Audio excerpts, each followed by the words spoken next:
king. Bernardo? Hey! Looks carefully upon your hour. 'Tis now struck 12. Be a bed, Francisco. This will be first thanks to bitter coldness. Yeah, quite gone. Not master. Well, good night. If you do me Horatio and Marcellus, the robbers of my wife, let them make haste. Stand! No, who is that? Friends of this ground. Lady with you today. Give you good night.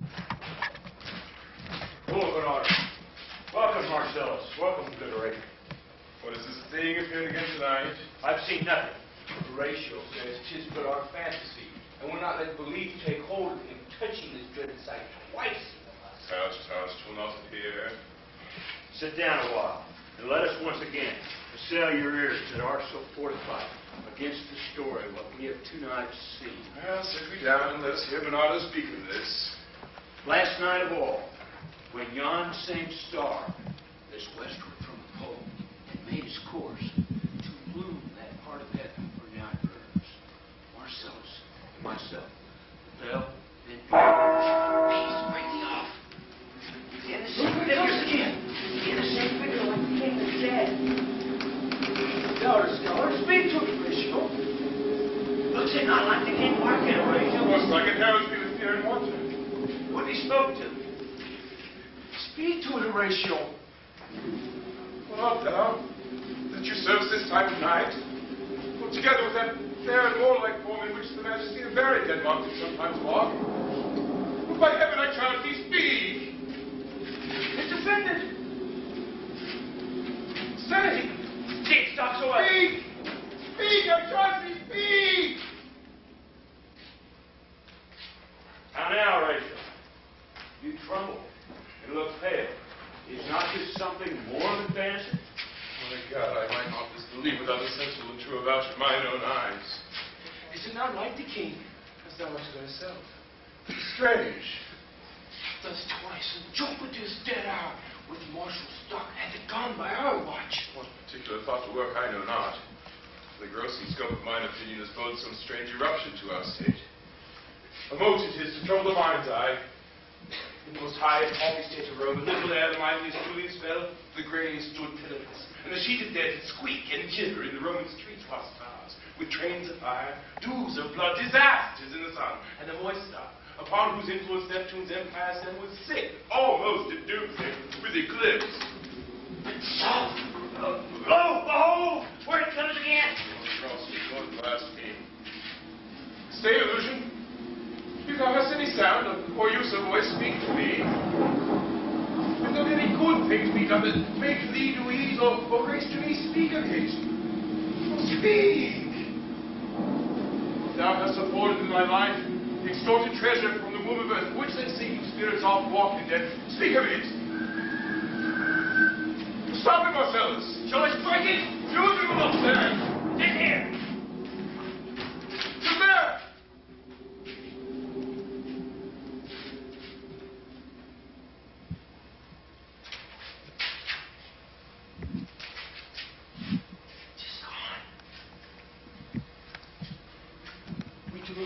Being so majestic, to offer to show of violence. It was about to speak, and the cock crowed. Then it started like a guilty thing upon some fearful summons. I have heard the cock, but as the trumpet to the morn doth with his shrill and lofty sounding voice awaken God of day, and his warning, whether in sea or fire, in earth or in air, the extravagant and errant spirit high to is confined. The truth herein, this present object hath made probation. Baited on the crowing of the cock. Some say that ever gainst that season comes when our Savior's birth is celebrated. That bird of dawning singeth all night long. And then they say, no spirit dare stir abroad. That night's wholesome. The whole planet strikes. No fairy takes. No witch hath power to charm.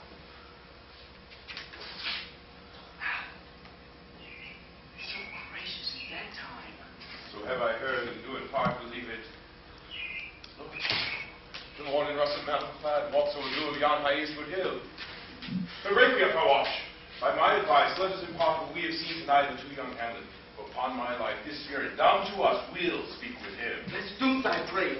I this morning know where we shall find him most convenient.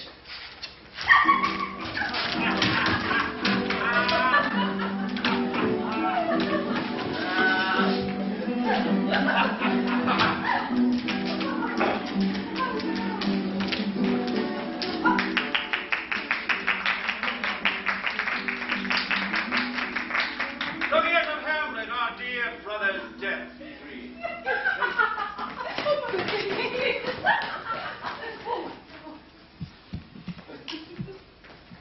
And that it must be fitted to bear our hearts in grief, and our whole kingdom to be contracted into one bravo world.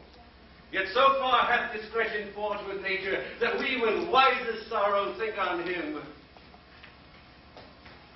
together with remembrance of ourselves.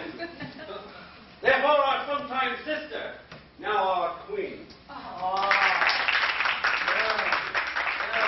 And we inquire with a defeated joy, with mirth in funeral and with dirge in marriage, in equal scale weighing delight and dole, taken to wife. Oh, yes.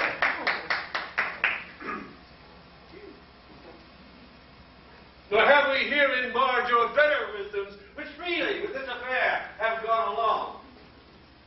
Now, fellows that you know, young Fortinbras of Norway, holding a weak supposal of our for it, or thinking by our late dear brother's death this state to be disjoint and out of frame, he has not failed to pester us with message, importing the surrender of those lands lost by his father with all bands of law to our most valiant brother. So much for him.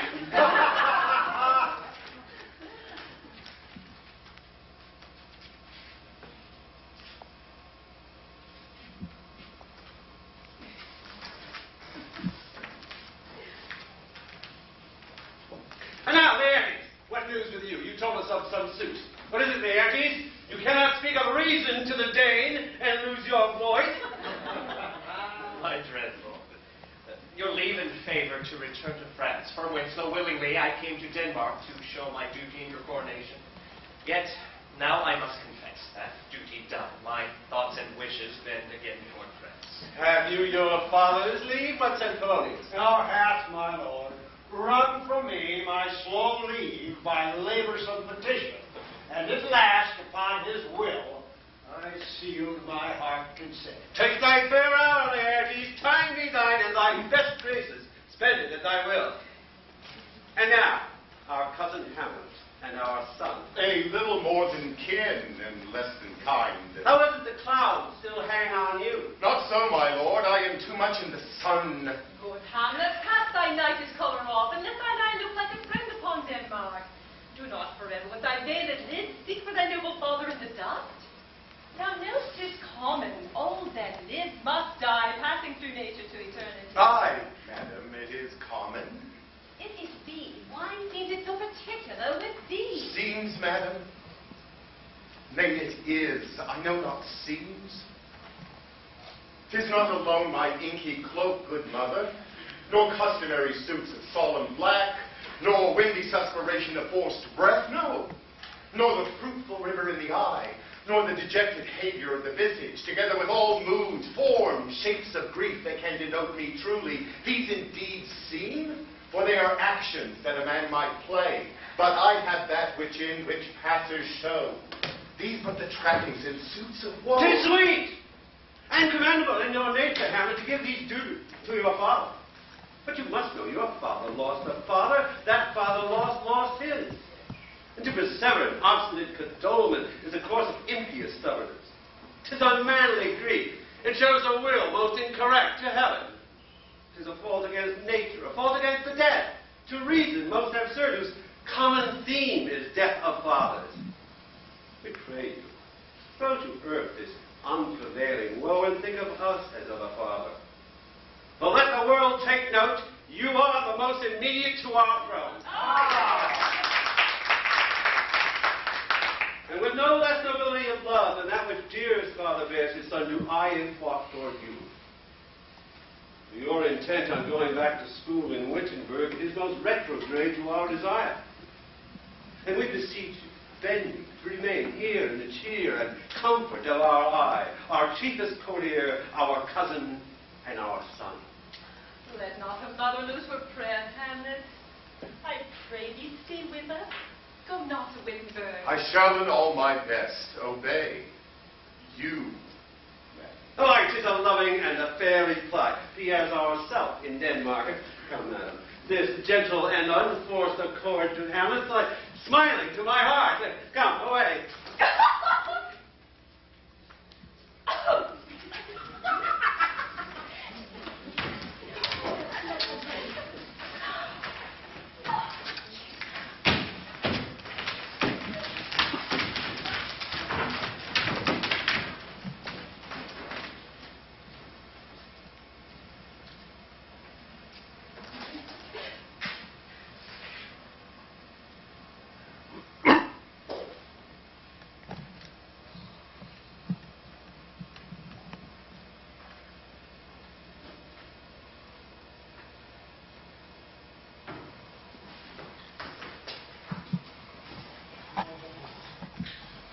This too solid flesh would melt, thaw, and resolve itself into a dew. Or that the everlasting had not fixed his canon against self-slaughter. God, how weary, stale, Flat and unprofitable seem to me all the uses of this world. Fine. It is an unweeded garden that grows to seed, things rank and gross in nature. Possess it nearly that it should come to this, but 2 months dead, nay, not so much, not 2. So excellent a king, that was to this Hyperion to a sadder. So loving to my mother that he might not retain the winds of heaven, visit the face too roughly. Heaven and earth must I remember. She would hang on him as if increase of appetite had grown by what it fed on, and yet within a month, let me not think on't. Frailty, I name this woman, a little month. For ere those shoes were old with which she followed my poor father's body like Niobe, all tears was she, and she. God! A beast that once discourse of reason would have mourned longer, married with my uncle, my father's brother, but no more like my father than I to Hercules, within a month. Ere yet the salt of most unrighteous tears had left the flushing of her galled eyes, she married. Oh, most wicked speed, to post with such dexterity to incestuous sheets. Not, nor it cannot be good. Break my heart, for I was told my God. Hail to your lordship. I'm glad to see you well. Horatio, or I do forget myself. Say, my lord, and your poor servant ever. Sir, my good friend, I'll change that name with you. Well, thank you from Wittenberg. I'm jealous. My good lord. I'm glad to see you well. Good evening, sir.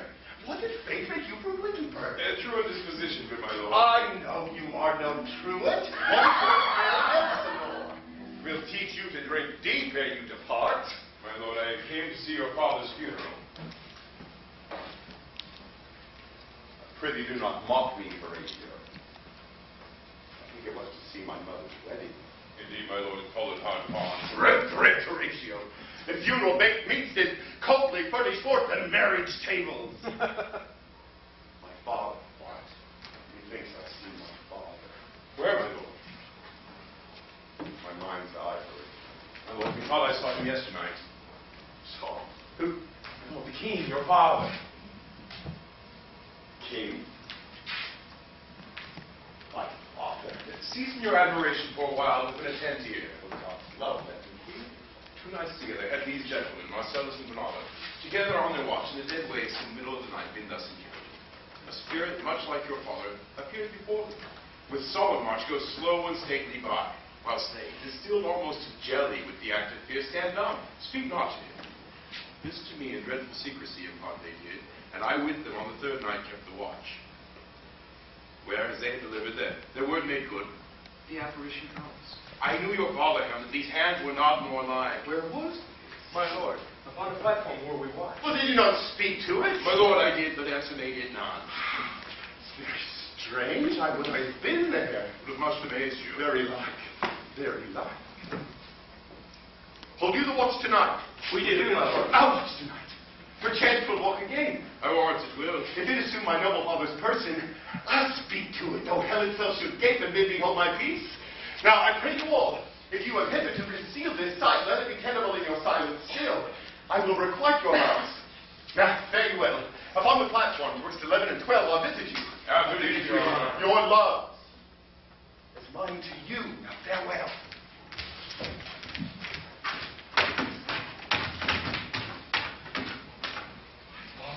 Spirit abroad. All is not well. I doubt some foul play. Would the night were come to lose its to my soul. Foul deeds will rise, though all the earth overwhelm them to men's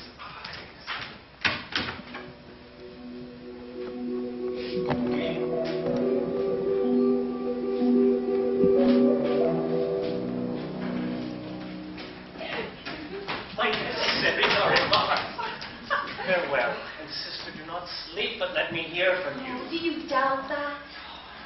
For Hamlet and the trifling of his favor. Hold it a fashion and a toy in blood. Oh, the perfume and suppliants of a minute, no more. No more but so. Think it no more.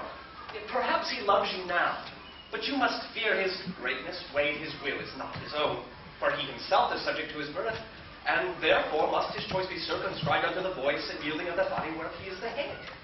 Then if he says he loves you, it fits your wisdom so far to believe it as he in his particular act and place may give his say, which is no further than the main voice of Denmark goes with all.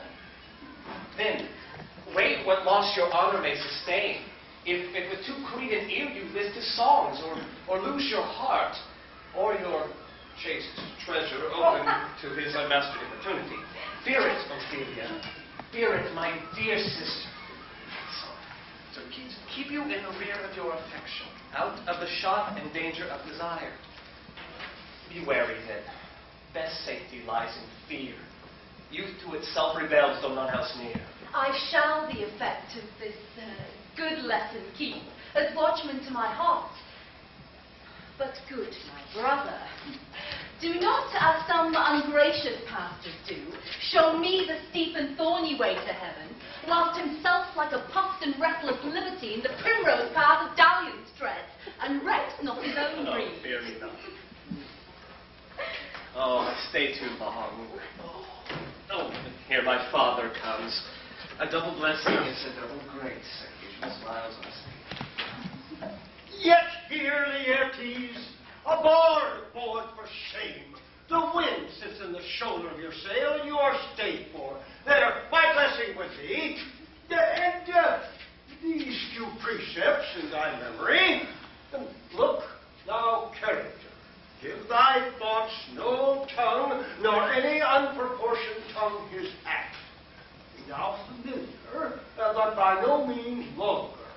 Those friends thou hast in their adoption tried, grapple over to thy soul with hoops of steel, but do not dull thy palm with entertainment of each new-hatched, unfledged courage. Beware of entrance to a quarrel, that being in, beareth that the opposed may beware of thee. Forgive every man thy ear, but few thy voice. Take each man's censure, but reserve thy judgment. Costly thy habit, as thy purse can buy, but not expressed in fancy. Rich, not gaudy, for the apparel oft proclaims the man. Neither a borrower nor a lender be. This above all, to thine own self be true, and it must follow as the night the day, Thou canst not then be false to any man. Farewell, my blessing season this in thee. Most humbly do I take my leave, my lord. Oh, the time invites you. Go! Farewell, Ophelia, and remember well what I have said to you. It is in my memory locked, and you yourself shall keep the key of it. Farewell.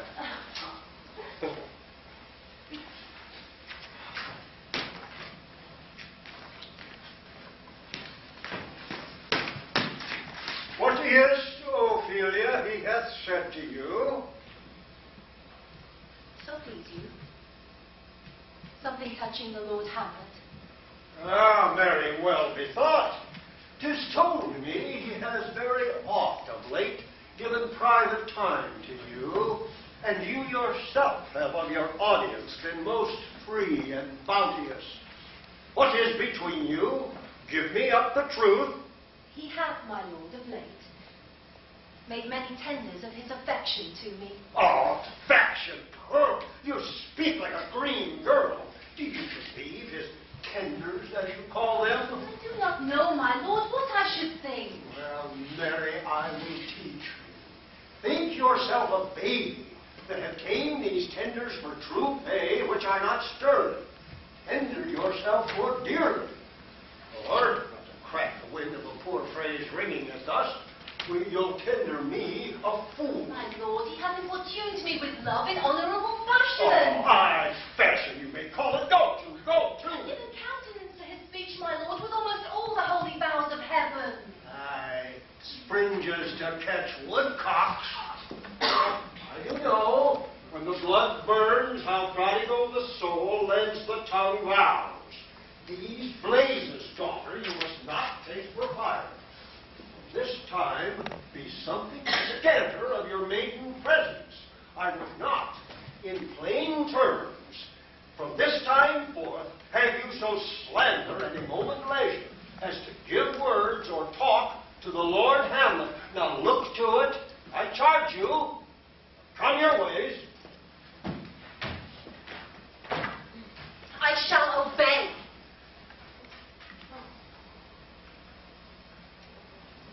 My lord.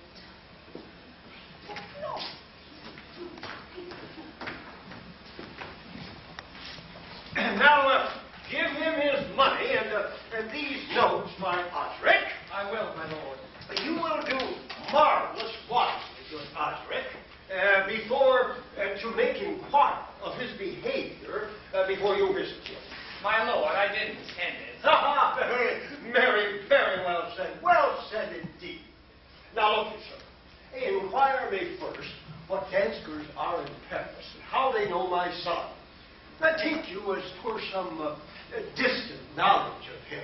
As thus, I know his father and his friends, and then part him. Do you mark this, good Osric? Aye, very well, my lord. And there, put on him what forgeries you please. Mary, none so rank as may dishonor him. Take heed of that. But no such wantons, rash and wild and usual slips, as our companions noted, most known to you, liberty. As gaming, my lord. Aye, for drinking, swearing, fencing, gambling, whoring. You may go so far. My lord, that would dishonor him. Oh, faith, no. That's not my meaning. Impute no scandal, but breathe his faults so quaintly, they may seem the taints of liberty, the flash and outbreak of a fiery mind. But good, my Wherefore should you do this? As my lord, I would know that. Now, Mary, sir, here's my drift. You laying these slight sullies on my son, and your party in converse, him you would sound. He closes thus. Well, I know the gentleman. I saw him yesterday with such and such. Indeed, I saw him enter a house of sale. That is a brothel, and so forth. See you now? Your bait of falsehood takes the carp of truth. And thus do we, reach wisdom, by indirection find directions out. And so, by my former lecture and advice, shall you, my son. You have me, have you not? I have, my lord. Got by me? Fare ye well. Good, my lord. And observe his inclination in yourself. I shall, my lord. And let him fly his music. Well, my lord. Farewell.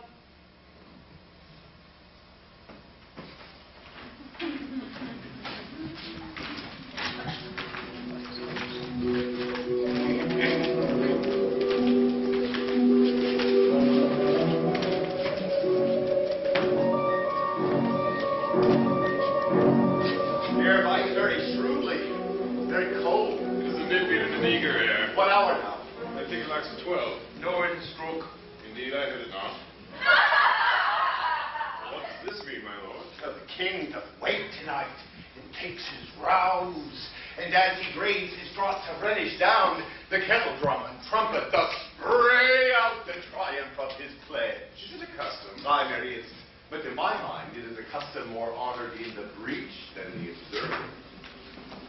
Look, my lord. He comes.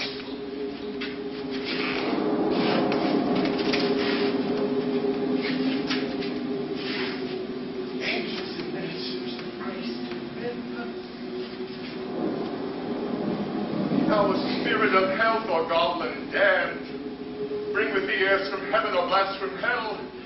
Thou comest in such a questionable shape that I will speak to thee. I'll call thee Hamlet, King, Father, Royal Dane, oh, answer me. What may this mean? That thou dead course revisit'st us the glimpses of the moon, making night hideous, and we, fools of nature, so hurriedly to shake our disposition with thoughts beyond the reaches of our souls. I begged you to go away with it. You wait till toward more removed ground, but do not go. No, by no means. I will not speak, I will follow it. No, my lord, do not. Why, what should be the fear? I do not set my life at a pin's fee. For my soul, what can I do to that, being a thing as immortal as itself? It raised me forth, I'll follow it. What of attempting to the flood, my lord? Or to the dreadful summit of the cliff that feels out his face into the sea, and there assume some other horrible shape, which then to try no sovereignty and reason, but to tempt you into madness. Think of it, the very place puts toys of desperation into every grain that looks so many fathoms through the sea, and is a roar beneath. Go on, I'll follow thee. Hold off your hands. Rule you shall not go! My faith cries out, this devil I called. And Henry, gentlemen, by and nothing I don't get him and let me. I sang away. Go on, I'll follow thee. You wax as desperate with imagination. Let's follow. 'Tis not fit to obey. After, to what issue will this come? Something is rotten in the state of Denmark. Heaven will direct it. Nay, let's follow.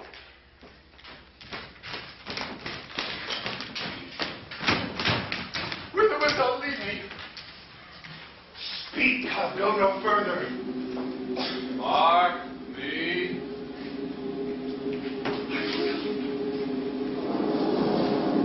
My hour's almost come, when I to sulphurous and tormenting flames must render up myself. Alas, poor ghost. Pity me not, but lend thy serious hearing to what I shall unfold. Speak, I'm bound to hear. So art thou to revenge when thou shalt hear.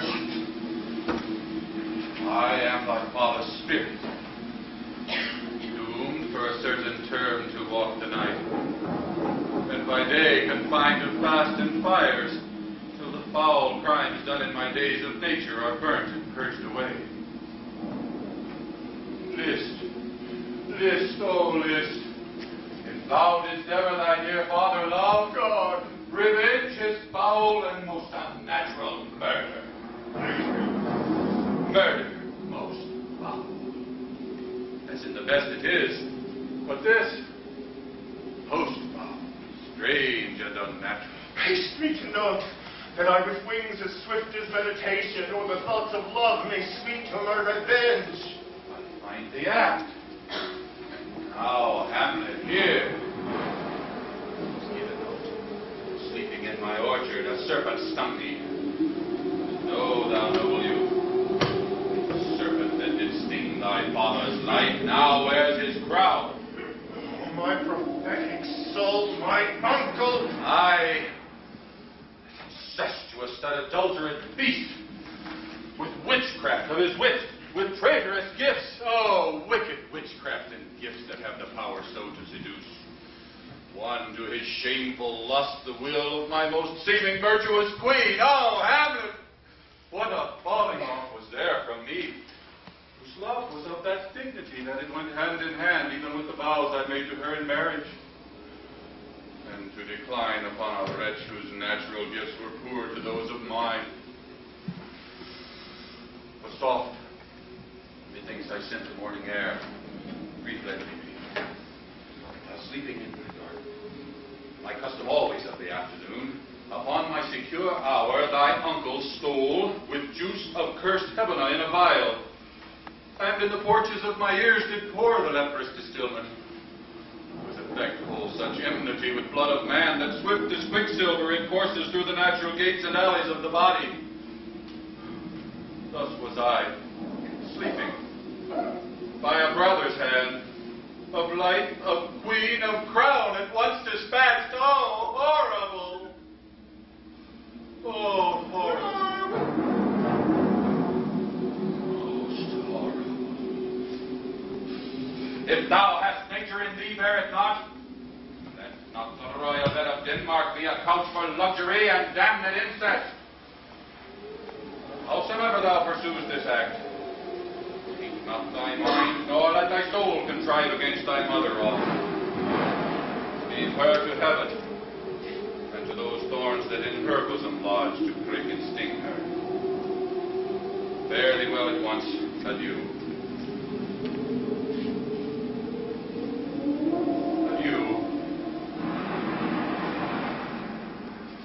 Adieu. Hamlet, remember me.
With all my love, I do commend me to you.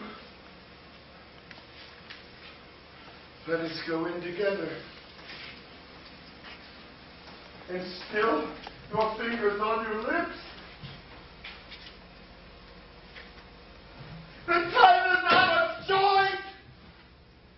Oh, cursed spite that ever I was born to set it right! Hey, come, let's go together!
He took me by the wrist and held me hard. And goes he to the length of all his arm. With his other hand was o'er his brow, he falls to such perusal. But my face as he would draw it.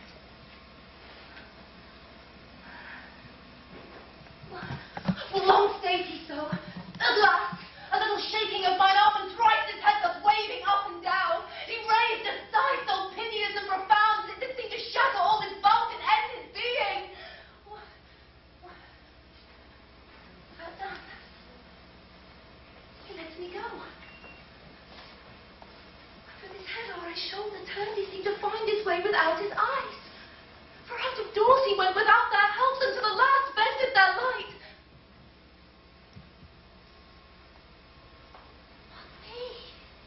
Come, go to the king. I will go seek the king. This is the very ecstasy of love. What? Have you given him hard words of late? Oh, no, my good lord, but as you did command, I did repel his letters and deny his access to me. Oh, that has made him mad. Oh, I am sorry. With better heed and judgment, I had not quoted him. I feared he did a trifle and meant to rack me. Oh, but beshrew my jealousy. Oh, by heaven, it is as proper to our age to cast beyond ourselves in our opinion as it is common for the younger sort to lack discretion. Come, go we to the king. This must be known, which being kept close might move more grief to hide than hate to utter love. Come. Oh, my lady. My lady,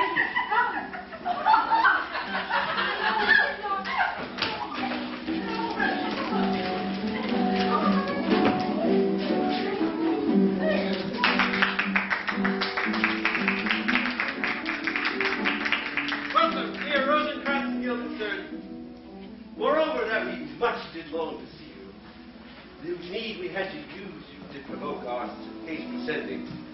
Something have you heard of Hamlet's transformation? Or what it should be more than his father's death that hath put him so much from the understanding of himself, I cannot dream of. I entreat you both that you vouchsafe your rest here in our court some little time, and so by your companies to draw him on to favor, and to gather so much as from occasion you may glean whether aught to us unknown afflicts him thus, that open lies within our remedy. good gentleman, he hath much talked of you, and sure I am, to men there is not living to whom he more adheres. If it will please you, your visitation shall receive such thanks as fits a king's remembrance. Both, your majesties, by the sovereign power you have of us, I put your dread pleasures more into come back. But we both obey and here give up ourselves to be commanded. Thanks, dear Rosencrantz and gentle Guildenstern. Guildenstern and gentle Rosencrantz. Go. Bring me gentlemen where Hamlet is. Hey.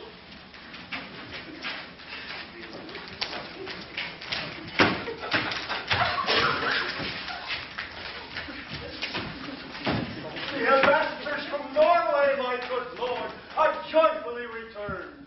Young Fortinbras will set his aim against the pole rather than the Dane. Thou still hast come the father of good news. Oh, have I, my lord? Oh, I assure my good liege, I hold my duty as I hold my soul. And I do think, or else this brain of mine hunts not the trail of policy so sure as it has used to do, that I have found the very cause of Hamlet's lunacy.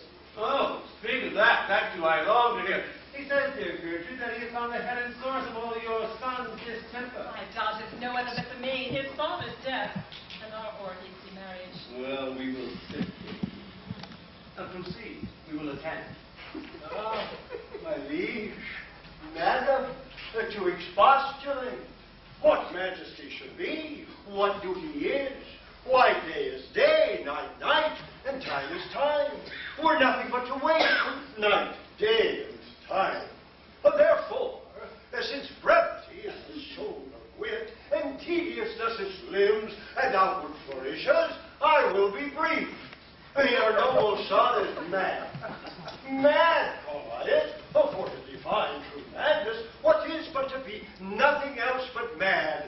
Oh, but let that go. More matter with less art. Madam, I swear I use no art at all. But that means mad, 'tis true. 'Tis true, 'tis pity, and pity 'tis true. Farewell, I will use no art. For pen, I have a daughter, she is mine, who in her duty and obedience has shown me this. Now gather and surmise. To the celestial and my soul's soul, the most beautified Ophelia. Now that's an ill phrase, a vile phrase. Beautified is a vile phrase, but you shall hear. Thus, doubt thou the stars are fire, doubt that the sun doth move, doubt truth to be a liar, but never doubt I love. Oh, dear Ophelia, I have not art to reckon my groans, but that I love thee best, almost best, believe it, I do, I nevermore, most dear lady, while this machine is to him, Hamlet. This, and obedience, hath my daughter shown me. But how has she received his love? What do you think of me? As of a true and faithful gentleman. Well, what fame proves so. But what might you think when I had seen this hot love on the wing, yet looked upon us all with idle sight? What might you think? No, I went round to work, and my young mistress thus did I bespeak. Lord Hamlet is a prince, out of thy star. This cannot be. And then I precepts gave her that she should lock herself from his resort. He, repelled, a short tale to make, fell into a sadness, thence into a fast, thence to a watch, thence into a weakness, and thence to a likeness. And by this declension into the madness wherein he now raves, and all we mourn for. Do you think it is this? It may be very nice. Well, take this from this, if this be otherwise. Circumstances lead me. I'll find where truth is hid, though it be hid indeed within the center. Now may we try it further. You know, he walks sometimes 4 hours here together in the lobby. So he does indeed. At such time, I will loose my daughter to him. Be you and I behind the terrace then, and mark the encounter. We will try it. But look where sadly the poor wretch comes reading. Away, I beseech you, both away. I'll board you presently.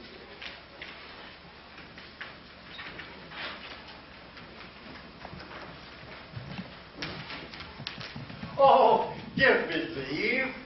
How does my good Lord Hamlet?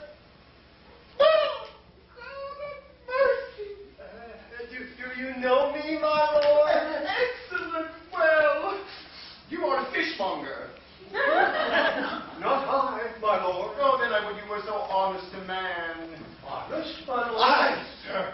For to be honest as this world goes is to be one man picked out of 10,000. For if the sun brings back a dead dog, have you a daughter? I have, my lord. Let it not look in the sun. Conception is a blessing, but as your daughter may conceive, friend, look.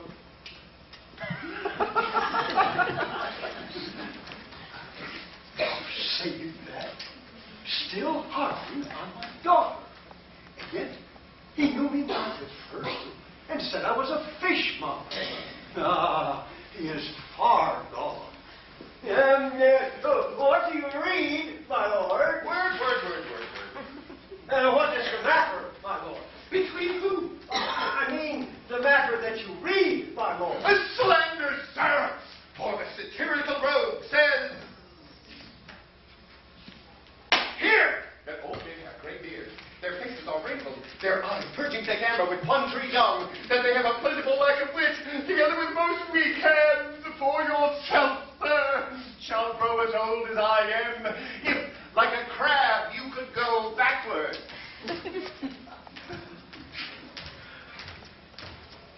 Though this be madness, yet there's method in it. Will you walk out of the air, my lord? Into my grave.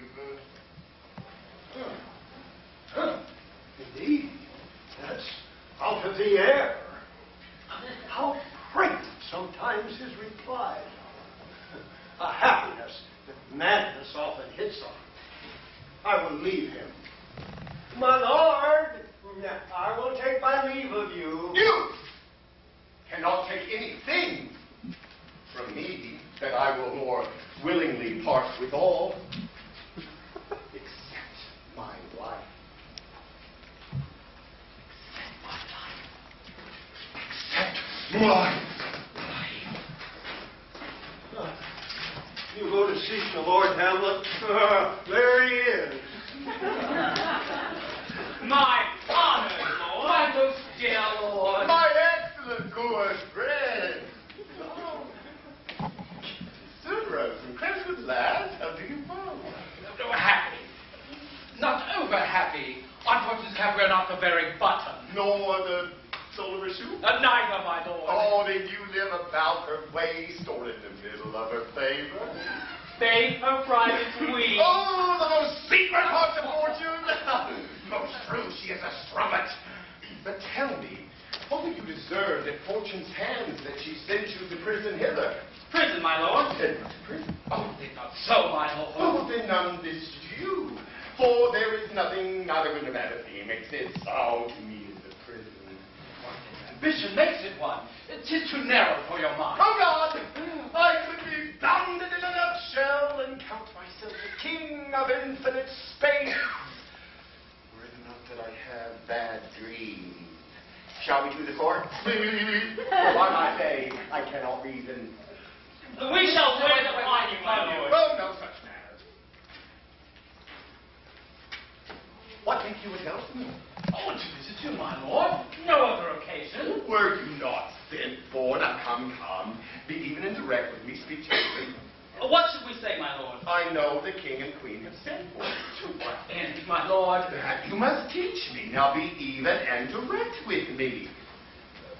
Say, if you love me, hold not off. My lord, we were sent for. I will tell you why. I have of late, though wherefore I know not, lost all my mirth, foregone all custom of exercise.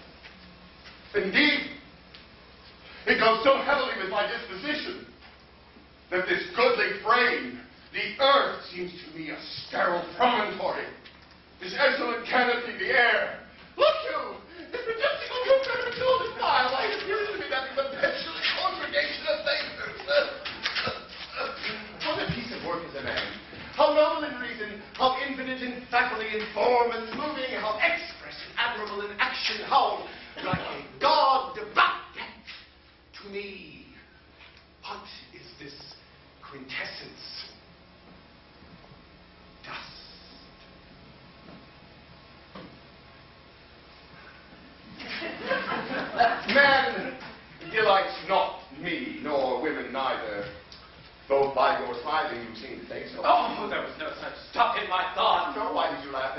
I said Mandelite's not me. Well, to think if Mandelite's not you, then what Lenten entertainment shall the players receive from you? What? Hither they are coming to offer you service. There are the players. Oh, gentlemen, your hands!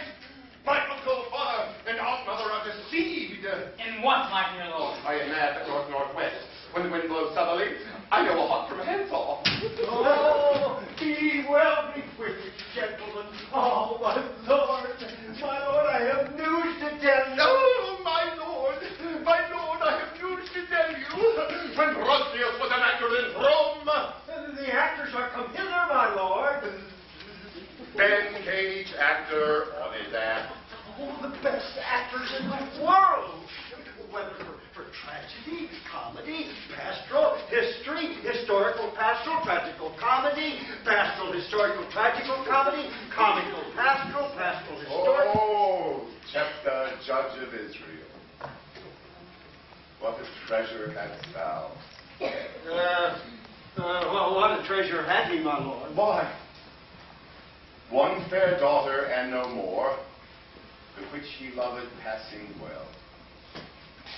And not in the rifle, Jephthah.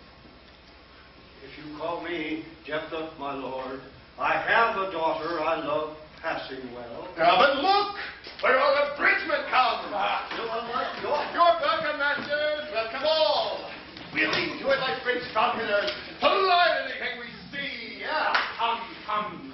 Give us a taste of your quality. Come, a passionate speech. Oh, what speech, my lord? Ah, I heard thee speak me a speech once. Was about Aeneas' tale to Dido, and thereabout of it especially, where he speaks of Priam's slaughter. Huh? Now, if you live in your memory, begin at this line. Now, let me see. The rugged Pyrrhus, like the Hyrcanian beast, did those things not so? Well, let me see. The rugged Pyrrhus, he whose sable arms, black as his purpose, did the night resemble, hath now his dread and black complexion smeared and dust, or sides with coagulate gore, with eyes like carbuncles, the hellish Pyrrhus, old grandsire Priam seeks. Proceed you. Anon he finds him, striking forth the Greeks. His antique sword, rebellious to his arm, lies where it falls, repugnant to command.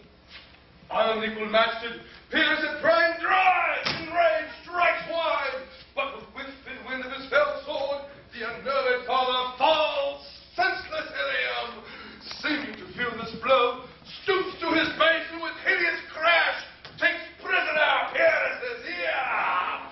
For lo, the sword that was declining on the milky head of the Reverend Priam seemed to the air to stick. And so, as a painted tyrant Pyrrhus stood, and like a neutral to his will and matter, did nothing. But, as oft we see, against some storm, a silence in the heavens. The rack stands still, the bold wind speechless, and the orb below as hush as death. Anon the thunder doth rend the region. So, after Pyrrhus' pass, aroused vengeance set him new alert. And never did a Cyclops' hammers fall on Mars' armor, forged for proof be torn, with less remorse than Pyrrhus' bleeding sword now falls on Priam. Out, thou strumpet fortune! All you gods and generals in her, take away her power! Break all the spokes and fellies from her will,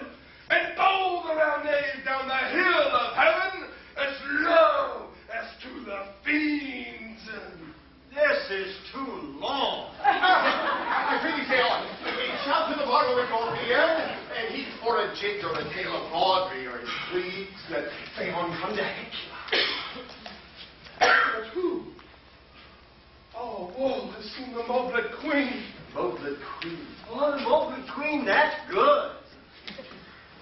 Run, barefoot, up and down, threatening the flame.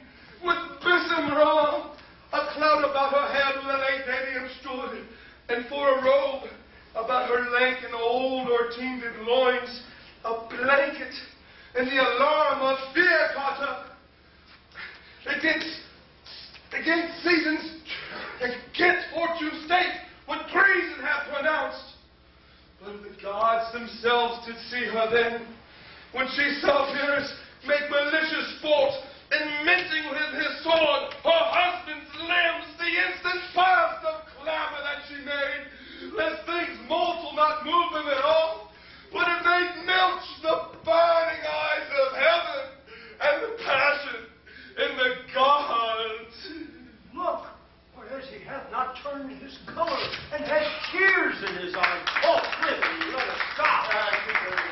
I'll have to speak the rest of this out soon. Good my lord, will you see the players well bestowed? Oh, my lord, I will use them according to their desert. God bother him then, much better. Use every man after his desert, and who shall escape with thee? Take them in. Come, sirs. Follow that lord. Come. We'll have a play tomorrow. Hear me, friend. Can you play up the murder of Gonzago? Aye, my lord. We'll have tomorrow. And you could for me study a speech of some dozen or 16 lines, which I would insert in it. Can you know? Aye, my lord.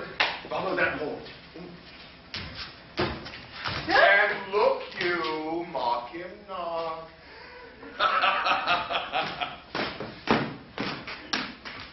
My good friend,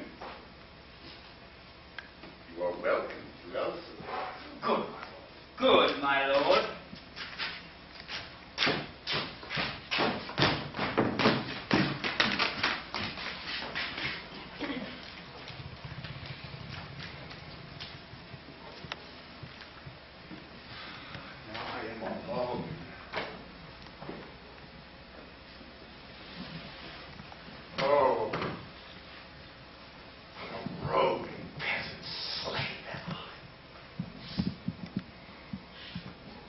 Not monstrous. That this player here, but in a fiction, in a dream of passion, could force his soul so to his conceit that from her working all his visage waned.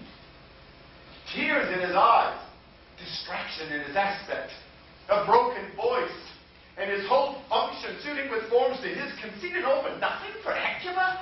Why, what's Hecuba to him, or he to Hecuba, that he should weep for her? What would he do had he the motive and the cue for passion that I had?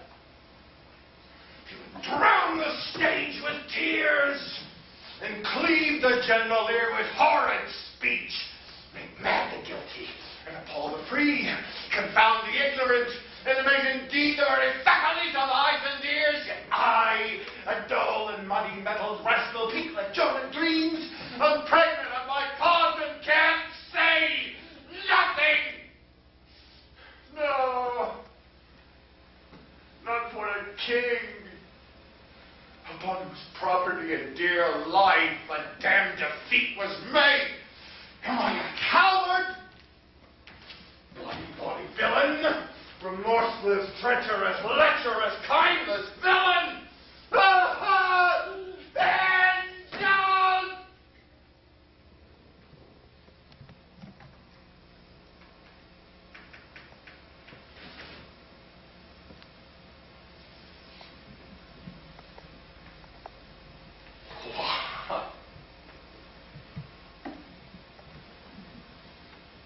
What an ass am I. This is most brave. I, the son of a dear father murdered, prompted to my revenge by heaven and hell, must like a whore unpack my heart with words and fall a cursing like a very drab of scullion about my brain.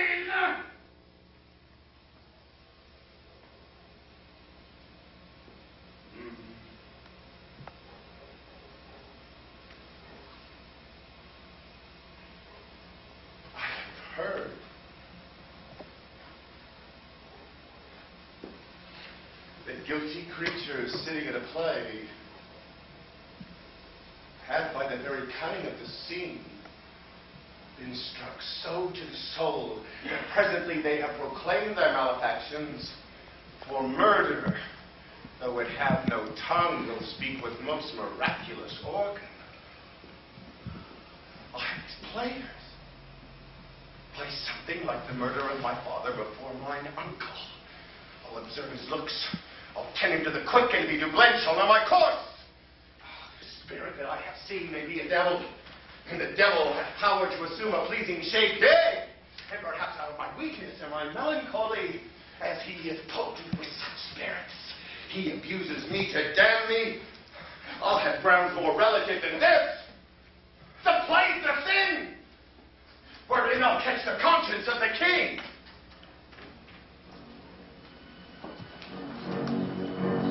And can you, by your gift of conscience, get from him why he puts on this confusion? He does confess he feels himself distracted, but from what cause he will by no means speak, nor do we find him forward to be sounded. Did he receive you well? Most like a gentleman, but with much forcing of his disposition. Did he sing him 20 pastimes? Ma'am, it so fell out that certain players we all wrought along the way. Of these we told him, and there did seem in him a kind of pleasure to hear it. They are here about the court, and as I think they have already ordered this knight to play before him. Oh, 'tis most true. And he beseeched me to entreat your majesties to see and hear the matter. Well, with all my heart, much it doth content me to hear him so unkind. Good gentlemen, give him a further edge, and drive his purposes into these delights. We will ourselves. We just have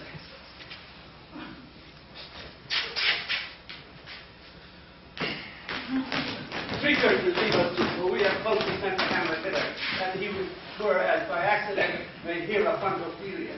I shall obey you. As for your heart, Ophelia, I do wish that your good beauty see the happy cause of Hamlet's wildness. So shall I hope your virtues will bring him to his wonted way again.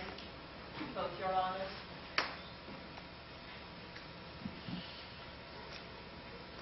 Madam, I wish it may.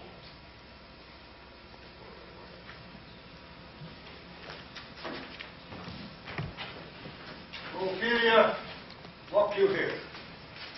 Read on this book. That show of such an exercise may color your loneliness. We are oft to blame in this.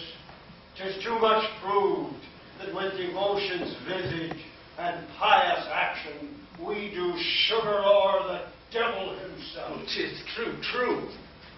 How smart a lash that speech doth give my conscience. The harlot's cheek, beauty with plastering art, is not more ugly to the thing that helps it than is my deed to my most painted word. Oh, heavy bird. My lord, I hear him coming. Let us withdraw, my lord.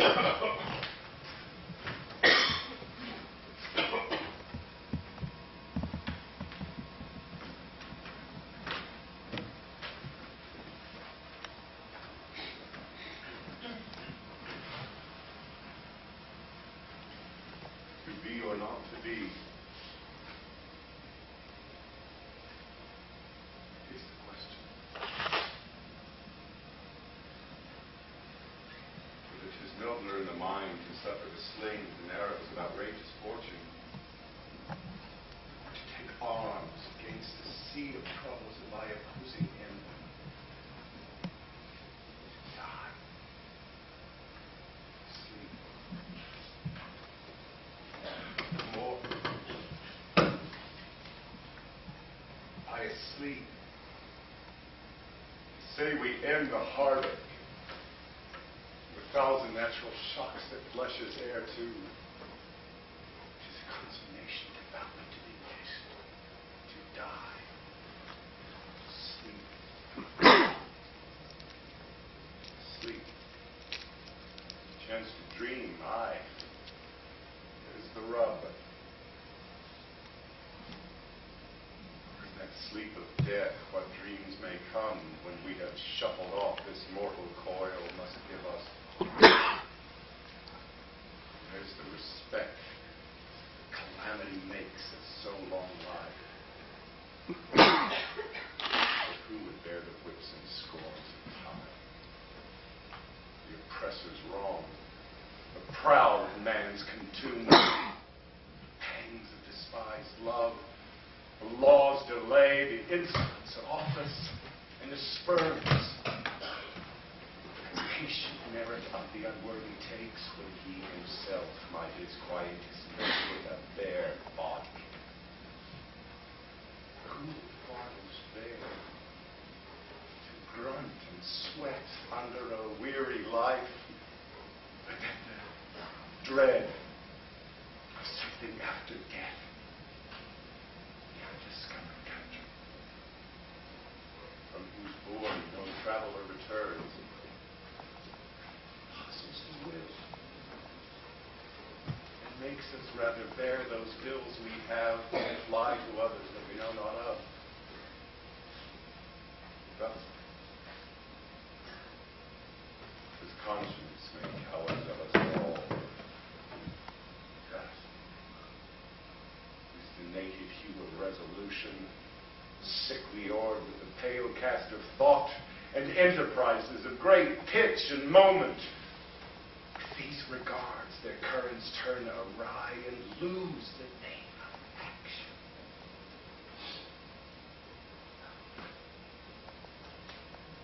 Soft you now. There are few.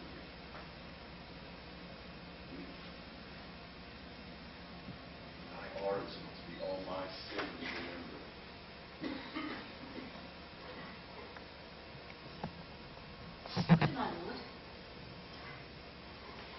how does your honor for this many a day? I humbly thank you. Well, My lord, I have remembrances of yours that I have long longed to redeliver. I pray you now receive them. no, not I. I never gave want. My honored lord, you know right well you did. With the words of so sweet breath composed, it made the things more rich.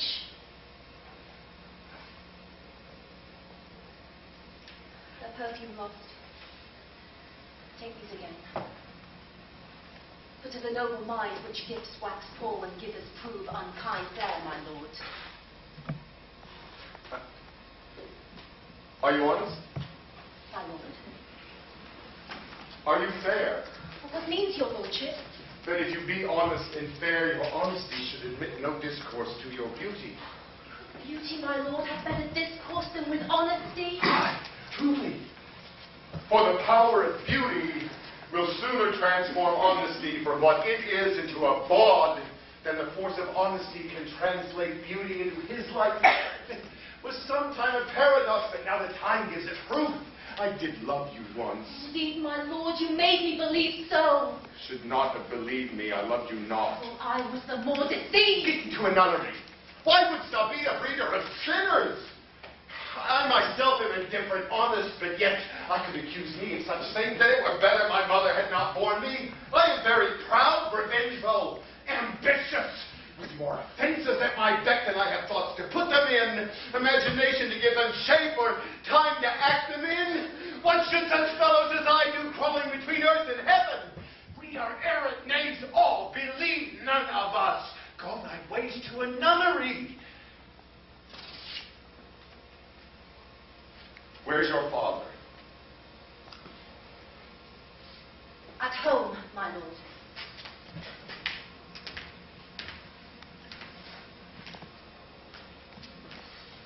Then let the doors be shut on him, that he may play the fool nowhere but in his own house. Farewell! Heavenly powers, restore at once!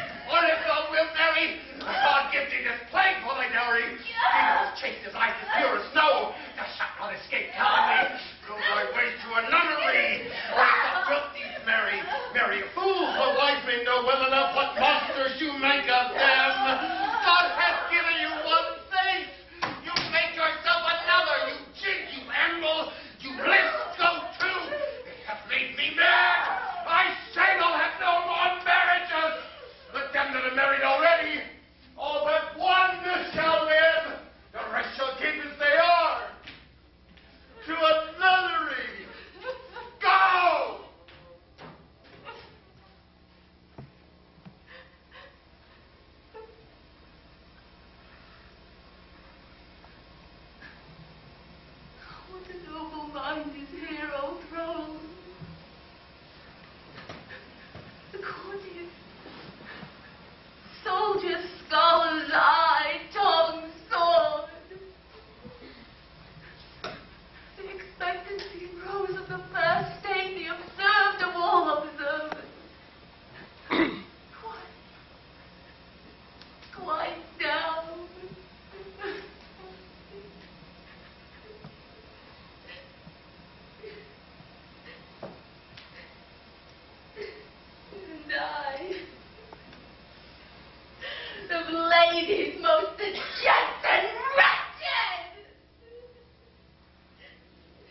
just you and I.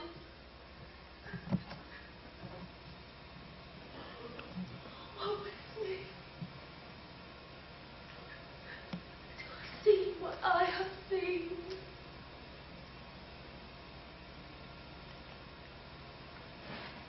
See what I see.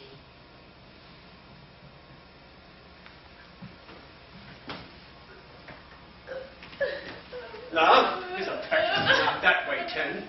Though when he spoke, there was like horrible, and not like madness. There's something in this sorrow which is melancholy, sits in unimbued, and I do doubt the hatch and dispose will be some danger, which to prevent. I have determined that he shall speed to England for the demand of our neglected tribute. What think you on it? It shall do well.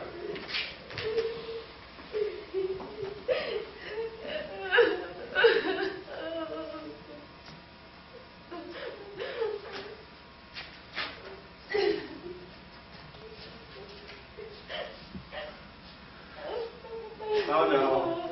Oh, Philip. You need not tell us what Lord Hamlet said. We heard it all.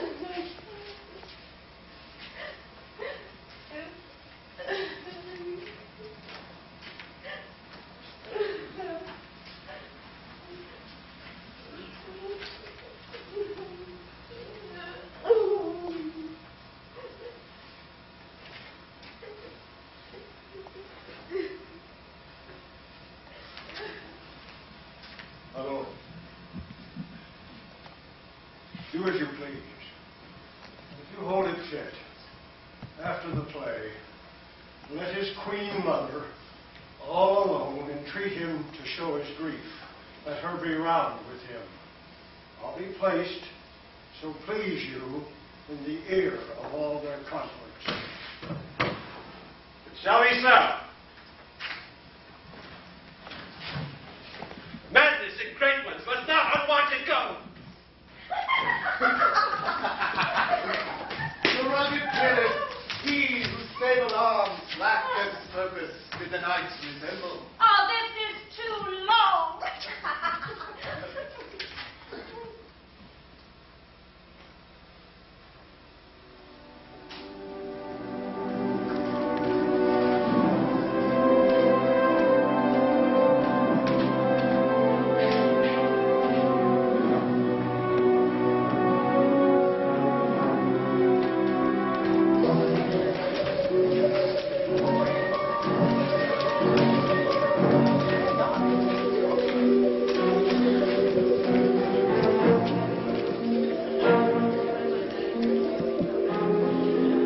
Speak the speech, I pray you, as I pronounced it to you, privy on the tongue. But if you mouth it, as many of our players do, why can't this leave the town crier spoke my lines?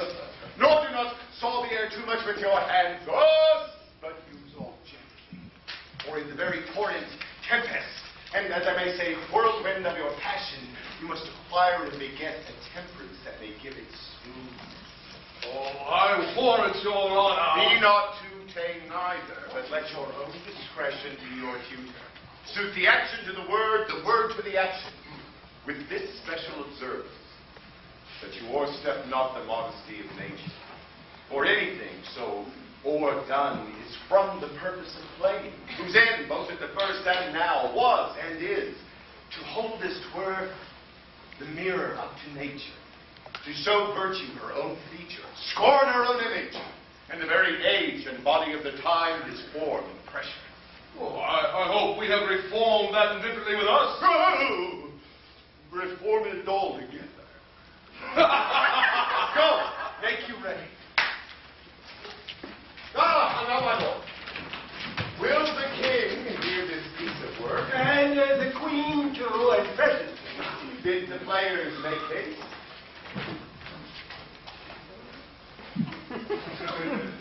Will you two help to hasten them? Aye, my lord.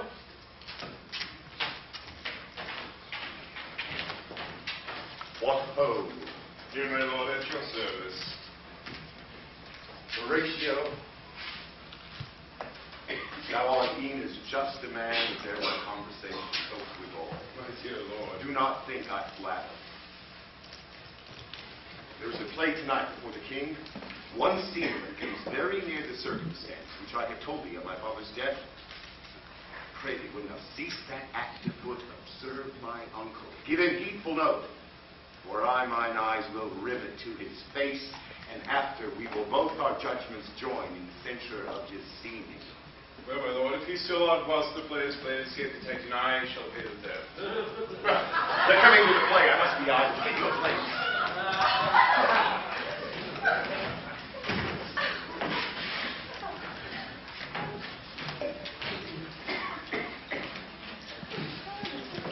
How fares our cousin Hamlet? Excellent! In face of the chameleon dish, I eat the air, promise crammed, you cannot feed capons, sir. I have nothing with this answer, Hamlet. These words are not mine. No, nor mine now. Be the players ready? I, my lord, please stay upon your patience. Come hither, my dear Hamlet, sit by me. Oh, no, good mother. Here's metal more attractive.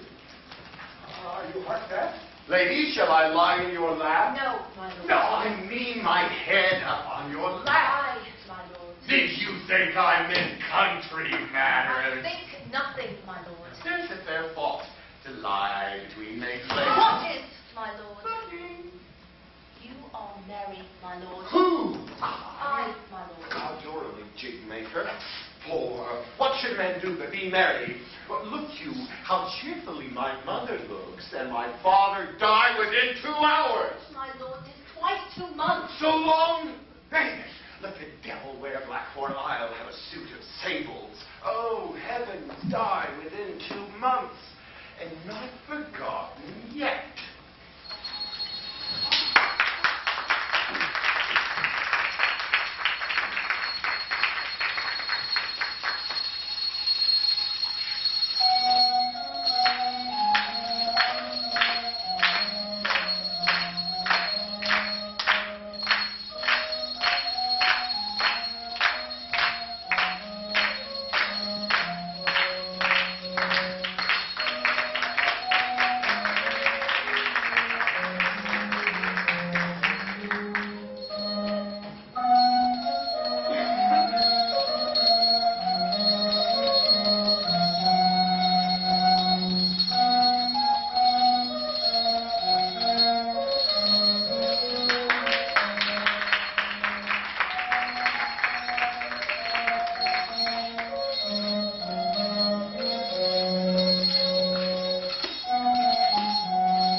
For us and for our tragedy, here stooping to your clemency, we beg your hearing patience. Is this a prologue or the posy of a ring? 'Tis brief, my lord. As woman's love.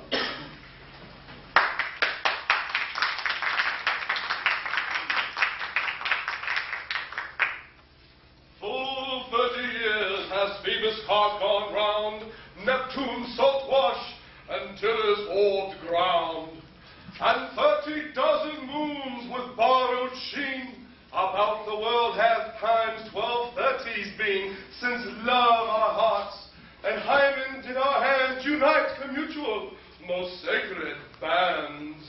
So many journeys may the sun and moon make their day, count or ere love be done. But woe is me, you are so sick of late, so far from cheer and from your former state, that I distrust you.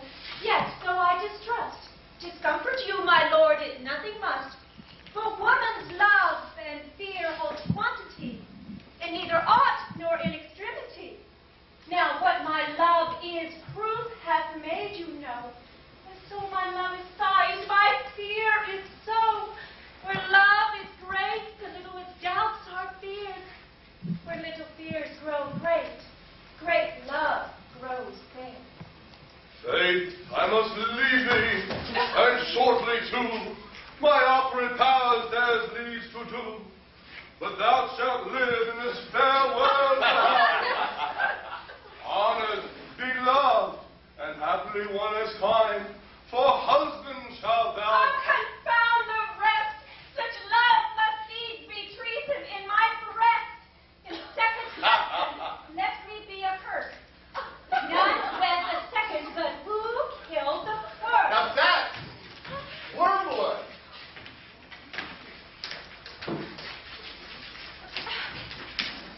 The instances that second marriage move are base respects of thrift and none of love. A second time I kill my husband dead. When second husband kisses me in bed. I do believe you think that what you speak, but what we do determined oft we break. Purpose is but a slave to memory of violent birth, but poor validity, which now the fruit unripe sticks to the tree, but falls unshaken when mellow they be. Most necessary that we forget to pay ourselves what to ourselves is debt, what to ourselves in passion we propose, the passion ending, the purpose doth lose. The violence of either grief or joy, their own actions themselves destroy. Where joy most rebels, grief laments. Joy grieves, grief joys on slender accidents. The world is not for aye, nor 'tis not strange that even our love should with our fortunes change. 'Tis a question left for us to prove whether love lead fortune, else fortune love. The great man down, you mark his favorite flies.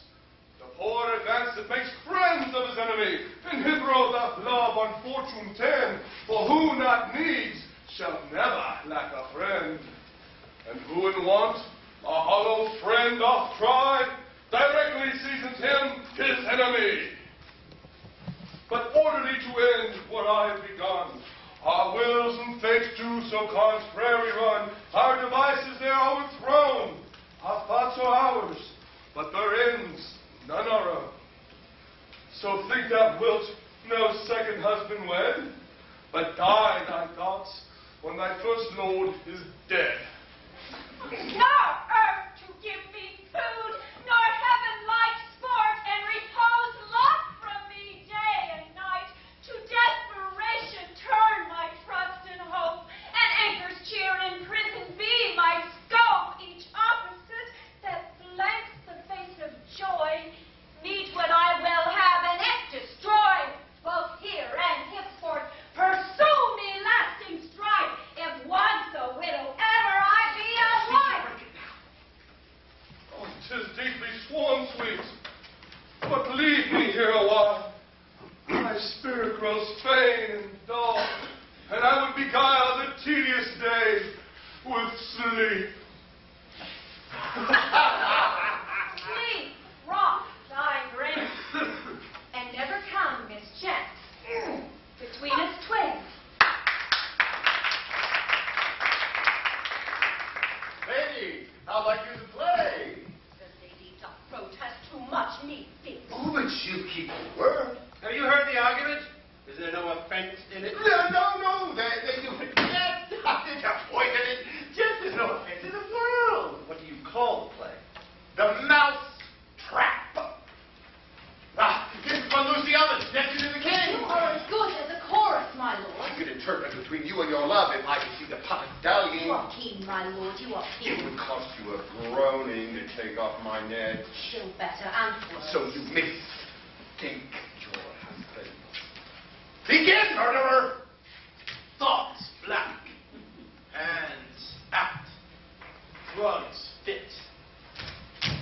In time of need, Confederate seasons, else no creature seeing. Thou mixture rank of midnight weeds collected, in Hecat's band thrice blasted, thrice infected. Thy natural magic in dire poverty, unwholesome life deserves me. There! He poisons him in the garden for his escape! His name comes Gonzago. You shall see anon how the murderer gets the love of Gonzago's wife. Light! Give me light!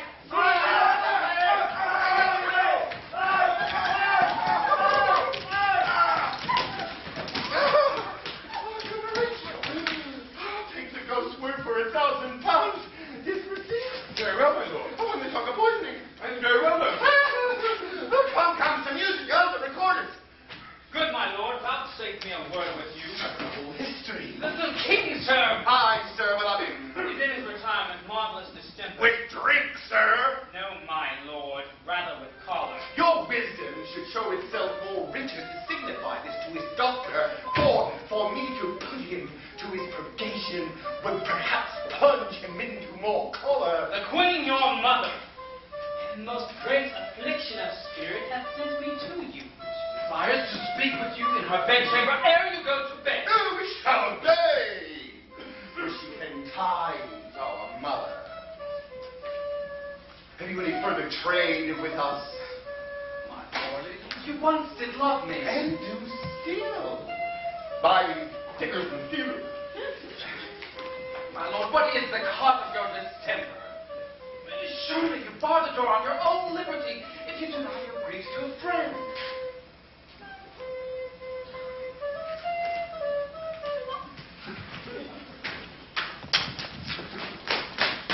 Will you play upon this pipe? My lord, I cannot. I pray. Believe me, I cannot. I do beseech you. I know no touch of it, my lord. It is as easy as lying. Look, you. Govern these vintages with your finger and thumb. Give it breath with your mouth. It will discourse most eloquent music. These are the stars. But these cannot I command to the utterance of harmony. I have not the skill.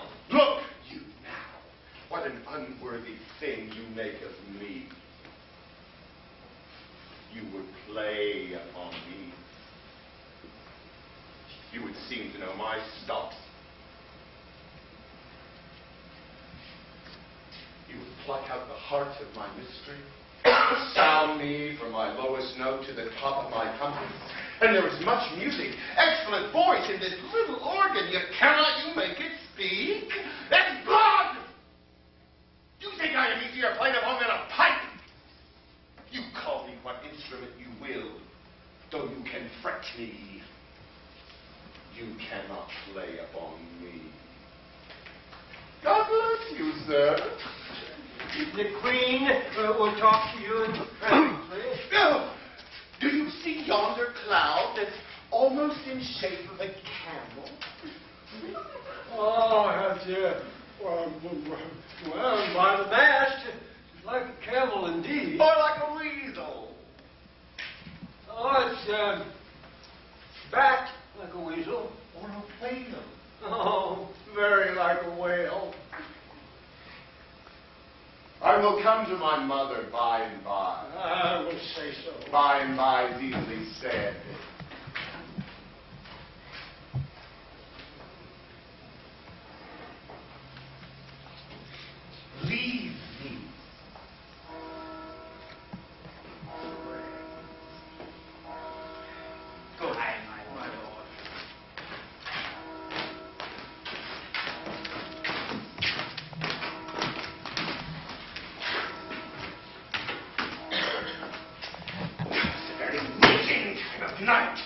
churchyards yawn and hell itself breathes out contagion to this world.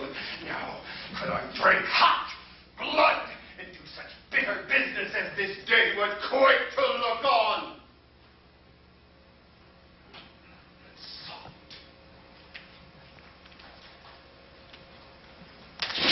To my mother. How in my word somever she be shent, to give them seals, never my soul's consent. I like him not, nor stays it safe with us to let his madness reign. Therefore, prepare you. I, your commission, will forthwith dispatch, and he to England shall along with you. We ourselves, we are at your service, Lord.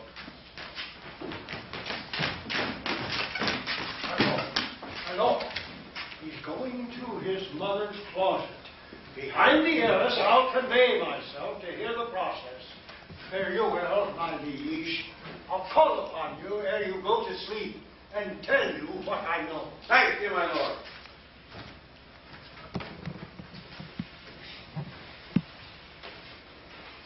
Oh, my offense is rank. It smells to heaven. It hath the primal eldest curse upon it, a brother's murder. Pray, can I not, though inclination be as sharp as will? My stronger guilt defeats my strong intent, and like a man to double business bound, I stand and pause where first I shall begin, and both neglect. And then I'll look up. My fault is past. Oh, what form of prayer can serve my turn? Forgive me my foul murder. That cannot be, since I am still possessed of those effects for which I did the murder. My crown, mine own ambition, my queen. May one be pardoned and retain the offense? Well, try what repentance can. What can it not? But what can it? One cannot repent. Oh, wretched state. Oh, bosom black as death. Oh, languid soul, much struggling to be free, much more engaged. Help, angels, make assay. Bow stubborn knees, and heart with strings of steel be soft as sinews of the newborn babe. All may be well.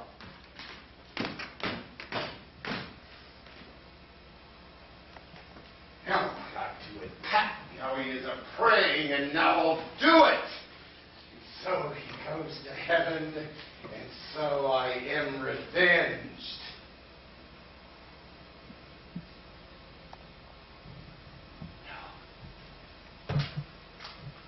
While he is drunk asleep, or in his rage, or in the pleasure of his incestuous bed, I gain a swearing more about some act that has no relish of salvation in its dentry, that his heels may kick at heaven, and that his soul may be as damned and black as hell whereto it goes.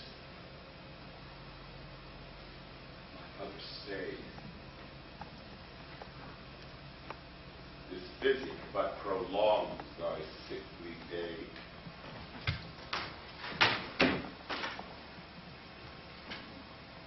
My words fly up. My thoughts remain below. Words without thoughts never to heaven go.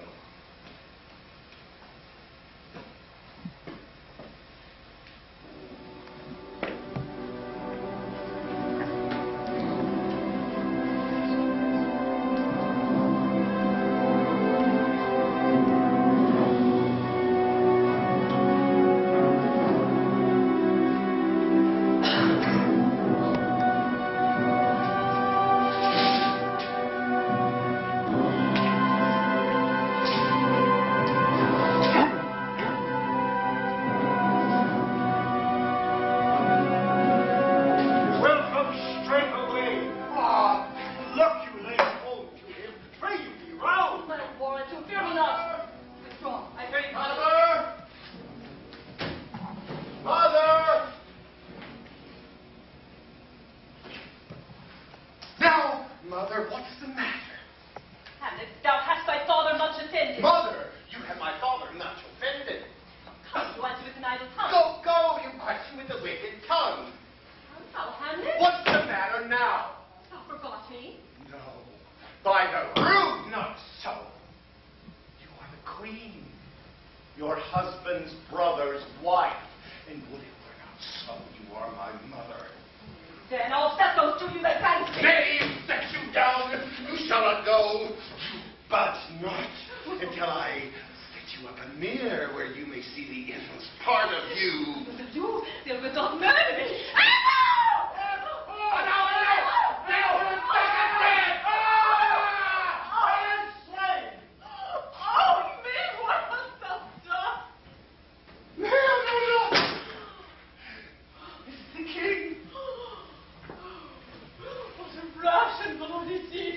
A bloody deed.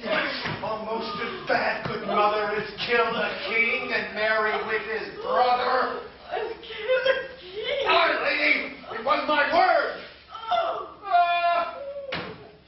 Oh, the wretched, ratchet, true fool. Farewell. And the people like better. Bring your hand. Sit you down and let me wring your heart. Such an act blurs the grace and blush of modesty, calls virtue hypocrite, takes off the rose from the fair forehead of an innocent love and sets a blister there, makes marriage vows as false as darkers oath. What act? Does wrath no man have done to the end? Look you on this and on this. See what a grace was seated on this brow. A combination and a form indeed to give the world assurance of a man. This was your husband. Look you what follows. Here is your husband, like a mildewed ear, blasting his wholesome brother. Have you eyes? Could you on this fair mountain leave to feed, and batten on this moor? Have you eyes? You cannot call it love, for at your age, the heyday in the blood, it's tame, it's humble. Ashamed, where is thy blush? Oh, Hamlet, speak no more. Thou thrust my eyes into my very soul, and there I see such black and gray spots. Nay, but to live in the rank sweat of an enseamed bed, stewing in corruption, honeying and making love over the nasty sty. Speak to me no more, this was my daggers into my head. Now keep your shreds and passion!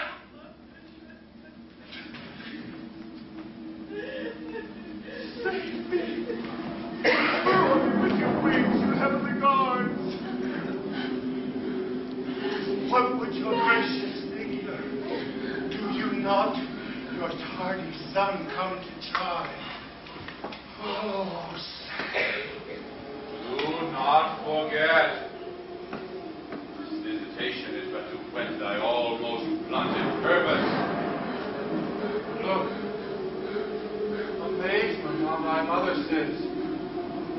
Oh, step between her and her fighting soul. But she in weakest body, strongest works. Speak to her, Hamlet. How is it with you, lady? Did you to bend your eyes on vacancy and with the incorporeal energy hold discourse? Oh, gentle son, upon the heat and flame of thy distemper, sprinkle cool patience. Whereon do you look?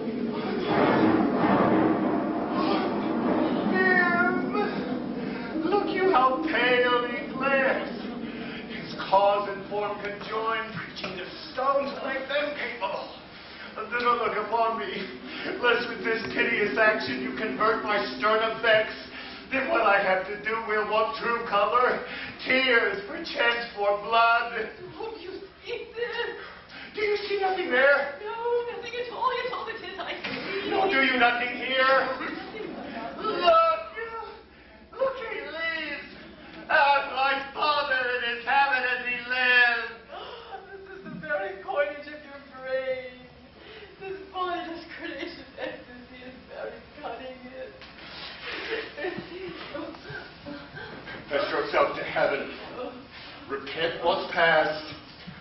what is to come, and do not spread the compost on the weeds to make them rancor. Refrain tonight, and that will lend a kind of easiness to the next abstinence. One more word, good lady. Not this, by no means, that I bid you do. Let the bloat king tempt you again to bed. Pinch wanton on your cheeks. Call you his mouse. And let him, for a pair of reedy kisses, or paddling in your neck with his damned fingers, make you to ravel all this matter out, that I essentially am not in madness, but mad in craft.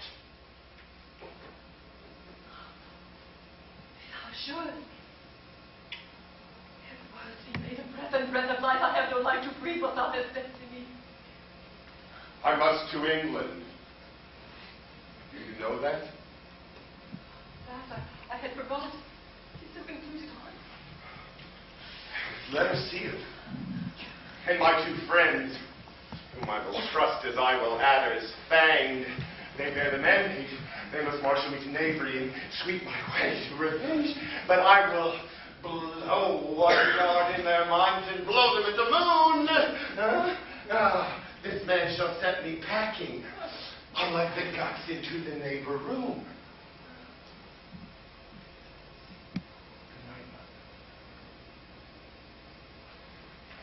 mother. Indeed, this counselor is now most still, most secret, and most grave. Good night, mother.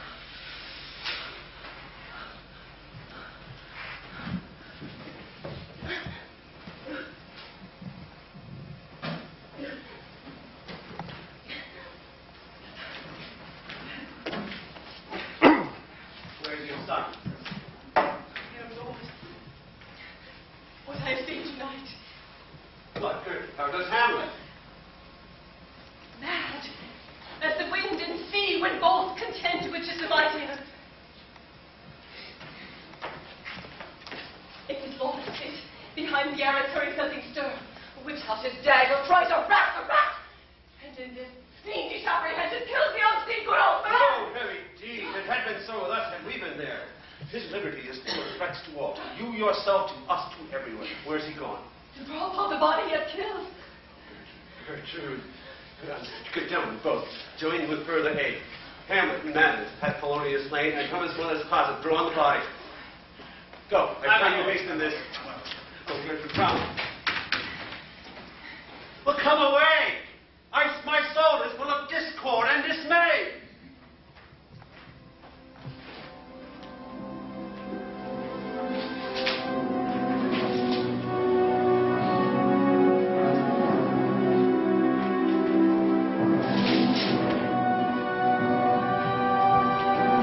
Safely stowed. Oh, here they come. What have you done, my lord, with the dead body? Compounded it with dust, whereto 'tis kin. Tell us where it is. That we may take it, then, and bear it to the chapel. Do not believe it. Believe what? That I can keep your counsel as not mine own. Besides, to be demanded of a sponge? What replication should be made by the son of a king? To be a sponge, my lord? I that soaks up the king's countenance, his rewards, his authorities. I understand you not, my lord. I'm very glad of it. A knavish speech sleeps in a foolish ear. Tell us where the dead body is, and go with us to the king. The king is with the body, but the body is not with the king. The king is a thing. A thing, my lord. Of.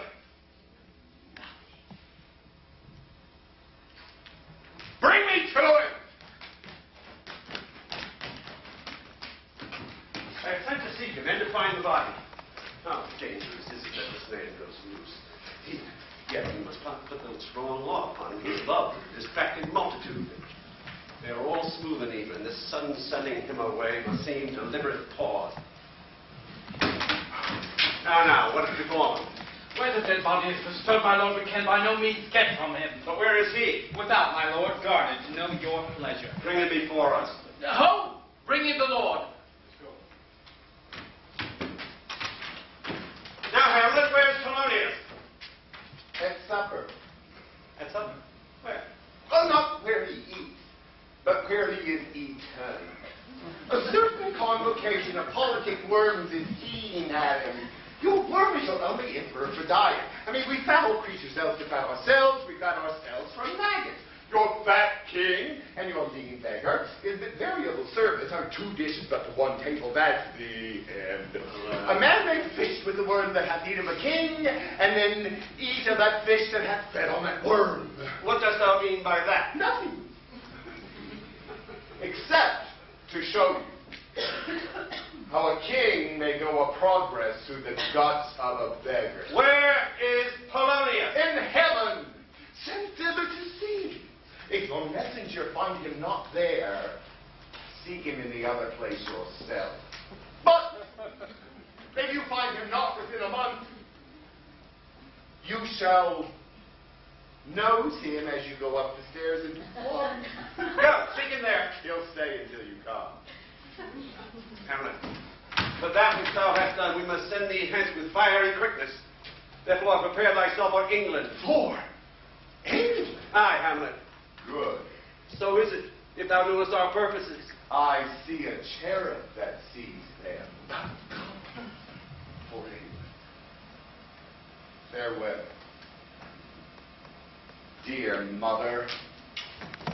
Thy loving father, Hamlet. Mother. Mother and father is man and wife. Man and wife is one flesh. So my mother. Come for England! Follow him on foot, cut to the speed aboard. Delay it not, I'll have him hence tonight. In England, if thou bearest my love at aught, thou mayest not coldly thwart our sovereign process, which imports at full, by letters congruing to that effect, the present death of Hamlet. Do it, England! For like the hectic in my bloody rages, and thou must cure me.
Sweet lady, what it was this song? Nay, you say pray no more! He is dead and gone, lady. He is dead and gone.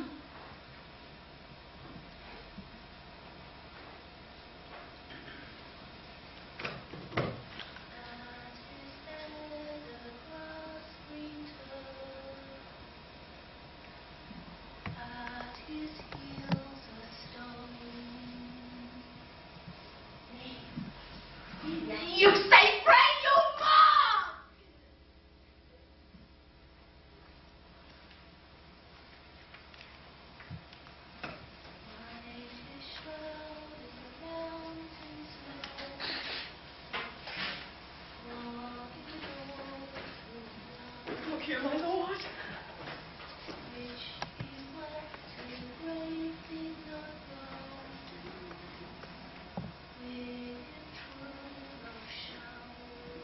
Unto you, pretty lady.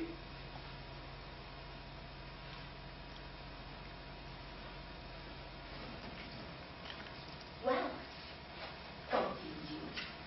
They say the owl is a baker's daughter, but Lord, we know what we are. But know not what we may be. So be at your table. Concede upon her father. And pray, let's have no more words of this. But when they ask you, say this.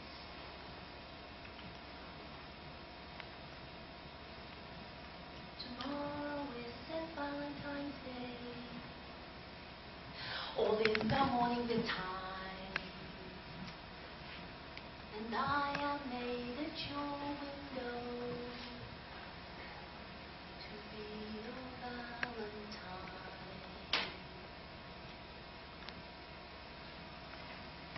He donned his clothes and loved he rose.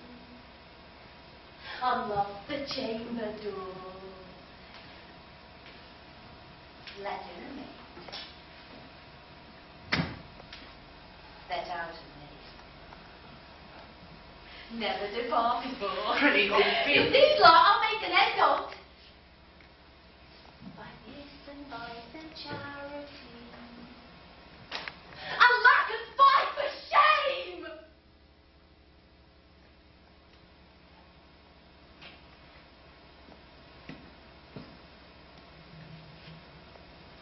Young men will do it. If they come to it. By cock they are to blame. Quoth she, before you tumbled me, you promised me to wedding answers. So should I have done by yonder son as thou hast left unto my bed. How long has she been?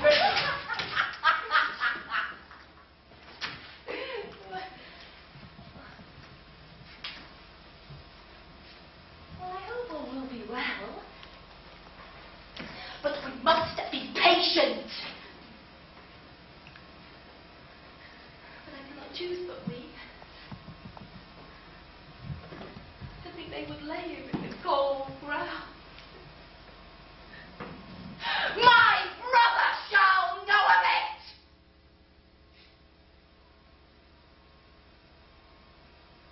And so I thank you for your good counsel. Come. My coach. Good night, ladies. Good night, sweet ladies. Good night. Good night. I pray you, Helen. Good night. Keep her good guard. I pray. Oh, this is the poison of deep grief. This brings all from her father's death, and now behold. Oh, Gertrude, Gertrude, when sorrows come, they come not sudden spies, but battalions. Her brother is in secret come from France, feeds on his wonder, keeps himself in clouds, and wants not buzzards to infect his ear with pestilent speeches of his father's death. Oh, Gertrude, thou knowest not how heavily this weighs upon my soul. Harold, who's there? Let the guard be at the door. What's the matter? Save yourself, my lord. The ocean, overhearing of his lips, speaks not the battered more in piteous haste than young Leates. In riotous hair you bears your officers. The rabble, they call him lord. They cry, choose we, Leates shall be king. Hands, caps, and tongues reported to the clouds. Leates shall be king, Leates king. Where is that king? Fire, king! Give me my father! That drop of blood, that call proclaims these bastards! What is the cause, Laertes, that thy rebellion looks so giant-like? But do not fear our person. Speak, man. Where is my father? Dead. But not by him. Let him demand his fill. How came he dead? I'll not be juggled with!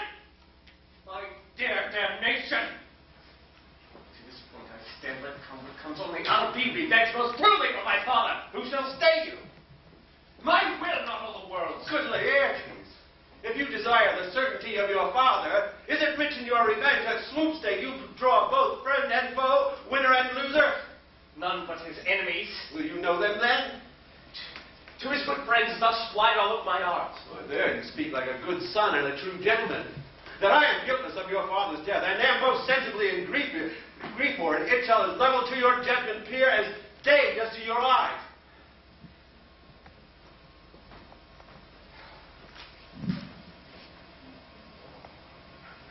Oh, he's drying my brains.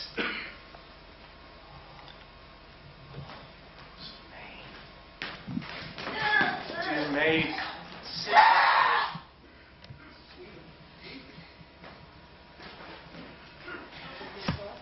Is it possible that a young maid's wit should be as mortal as an old man's life? Nature is fine in love. And where 'tis fine, it sends some precious instant of itself after the thing it loves. They bore him there, face on the bier. Hey, Noddy! Hey, Noddy! And in this grave, rain many a tear. Fare you well, my dove!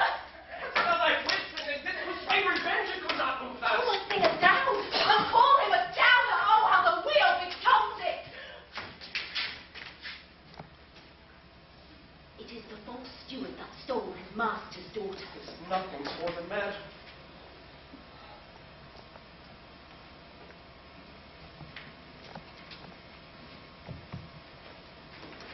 There's Rosemary. That's the remembrance. I pray you, love, remember. And there's Pansy's. That's the thoughts. And there's Belle with you. And Columbine.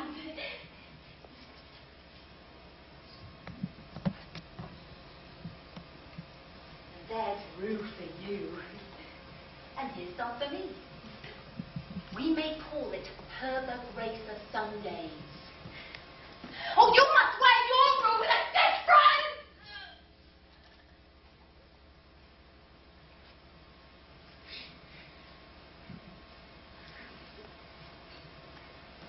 There's a daisy. I would give you some violets, but they withered all when my father died. Well, they say he made a good end. But bonny sweet Robin is all my joy. Ah, get away from me! Ah, get away from me! Oh, will I not come again? Oh, will I not come again? No! No, he is dead. He won't never come again. His feet with his white and snow all blossom on his fall. He is gone! He is gone! And we just cast away bone!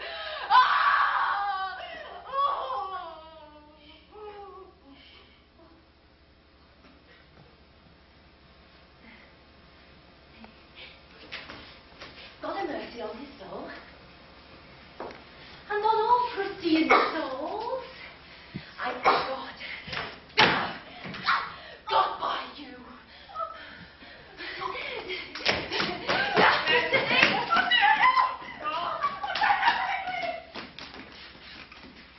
There.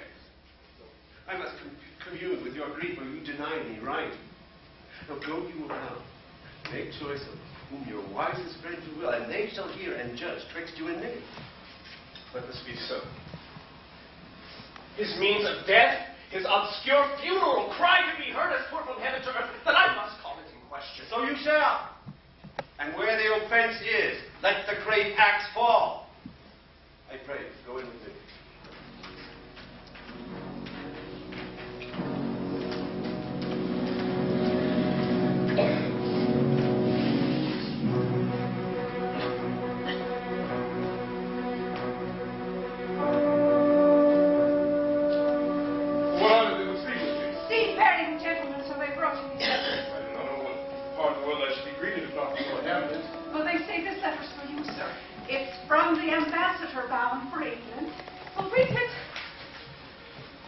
Horatio, when thou shalt have overlooked this, give these fellows means to the king. They have pledges for him. Ere we were 2 days old at sea, a pirate, very warlike appointed, gave us chase. Finding ourselves too slow of sail, we put on a compelled vow, and in the grapple I boarded them. On the instant, they got clear of our ship, so I alone became their prisoner. They have dealt with me like kings of mercy, but they knew what they did. I had to do a good turn for them. Let the king have the letters I have sent, and repair thou to me with as much speed and haste as thou wouldst fly dead. I have words to speak in thine ear, will make thee dumb. Yet are they too light to the bore of the matter. These good fellows will bring me where I am. Neither thou knowest thine, Hamlet. Come, I will give you way for these your letters, and with the speedier that you may direct me to him who brought them. Now must your conscience my acquaintance seal, and you must put me in your heart for friend, since you have heard it with a knowing ear that he which hath your noble father slain pursued my life. It well appears. But tell me why you proceeded not against these feats, so crimeful and so capital in nature. Oh, for two special reasons. The queen, his mother, lives almost by his looks, and for myself, my virtue or my plague, be it either which, she is so conjunctive to my life and soul that as a star moves not but in his sphere, so could I not but pray her. My lord. And the other reason why to a public count I might not go is the general love, the great love the general Jenna bear him. And so have I a noble father lost. My revenge will come. Break not your sleeves for that. You must not think that we are made of stuff so flat and dull that we can let our beards be shook with danger and call it pastime. You shortly shall hear more. My lord. Now. Letters, my lord, from Hamlet. From Hamlet? Who brought them? Sailors, they say. I saw them not. You shall hear them, Laertes. Leave us.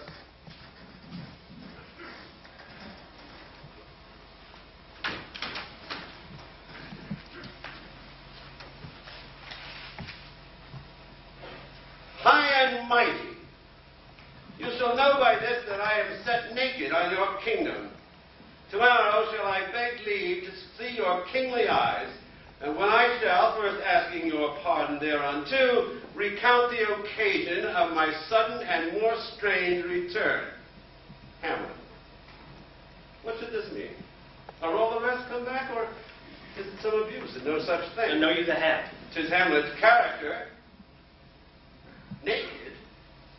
And in a postscript here he says, alone.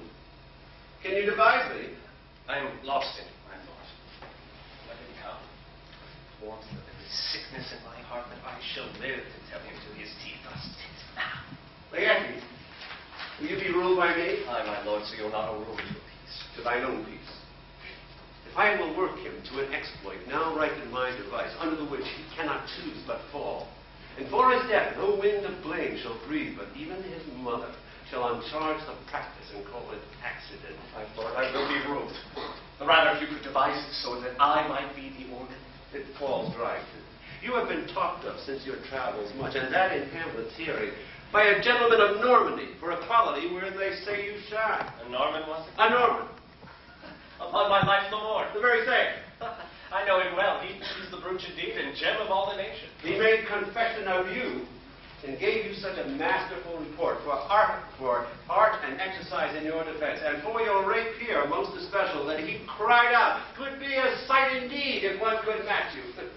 Sir, this report of his did Hamlet so envenom with his envy that he could nothing do but wish and beg your sudden coming home again to play with you. Now, out of this. What out of this, my lord? Laertes, was your father dear to you, or are you like the painting of a sorrow, a face without a heart? Why ask you this? Well, not that I think you did not love your father, but that I know that love has begun by time.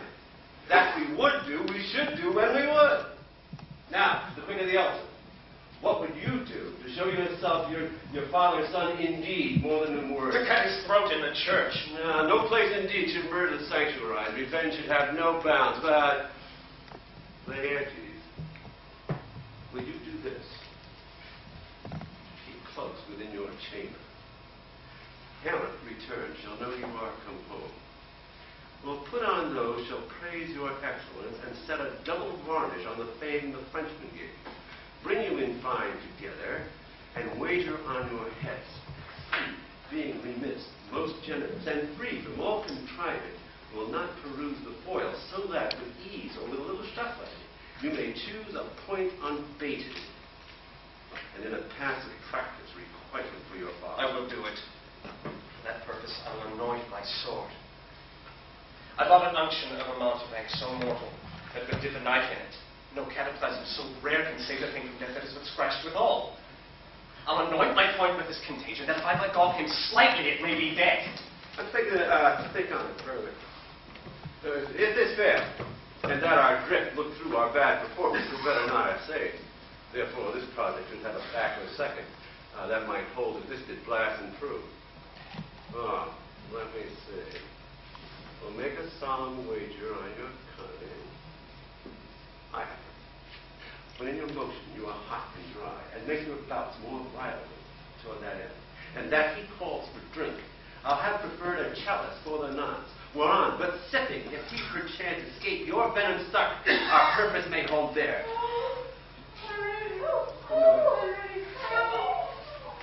What noise is that?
Is she to be buried in Christian burial when she willfully seeks her own salvation? I tell thee she is. Therefore make her grave straight. The crown hath sat on her and finds her Christian burial. How can that be? Unless she drowned herself in her own defense. Why, 'tis found, sir. Well, it must be so often then, though it cannot be else. For here lies the fault. If I drown myself wittingly, it argues an act. And an act has three branches. It is to act, to do, to perform. Ergo, to drown herself wittingly. If this had not been a gentlewoman, she should have been buried out of Christian burial. Why, then, thou sayest it. And the more pity that white folks should have countenance in this world to drown or hang themselves more than they're even Christian. Come, my spade. There's no ancient gentlemen but gardeners, ditchers, and grave makers. They hold up Adam's profession. Was he a gentleman? He was the first that ever bore arms. Why, he had none. What? Art thou a heathen? How dost thou understand the Scripture? The Scripture says Adam digged. Could he dig without arms? I'll put another question to ye. What is he that is stronger than either the mason, the shipwright, or the carpenter? The gallows maker. For that frame outlives 1,000 tenants. I like thee well in good faith. The gallows does well. But how does it well? It does well to them that do ill.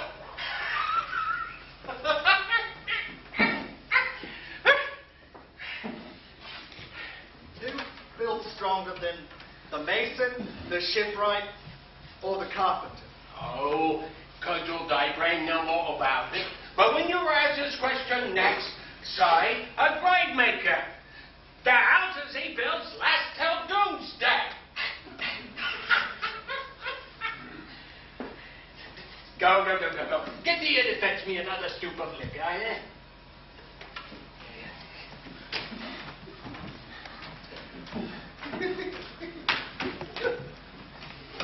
And yet when I get loved is love, my God is very sweet. You can track the time of my soul. Me thought there was nothing of me. This fellow no feeling of his dignity, his grave. Custom embedded in him a property of easiness, my lord. Courtesy himself, as the hand of little employment hath to do the same. All right, when this day ain't set, and clutch me in its claws, and taking me into the land, as if I'd never been It might be the pate of a politician, might it not? One of the courtiers, they would say, "Good morrow, sweet lord. How dost thou, sweet lord?" I'll speak to this fellow. Whose grave's this, sirrah? Mine, sir. Oh, come to play, to play may. I think it be thine indeed, for thou liest in it. You lie out on it, and therefore it is not yours. For my part, I do not lie in it, yet it is mine. 'Tis for the dead, not the quick, therefore thou liest. 'Tis a quick line to a wagon from me to you. What then dost thou dig it for? For no man, sir. For what woman then? For none neither. For who's to be buried in? For one that was a woman, but rest her soul, she's dead. How absolute the name is.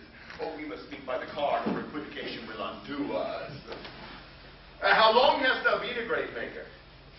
Of all the days, I came to it on that day our last King Hamlet overcame Fort and Bronze. Oh, how long is that since? Cannot you tell that? Every fool can tell that. It was on that very day young Hamlet was born. Young Hamlet. He that was mad and gone into England. Ah, I marry, but why was he sent into England? Why? Because he was mad. But he shall recover his wits there, or if me do not, 'tis no great matter. No, why? Will not be seen in there. There, the men are as mad as I. How came he mad? Very strangely, they say. Oh, how strangely. Maybe losing his wits. Upon what ground? Well, in Denmark.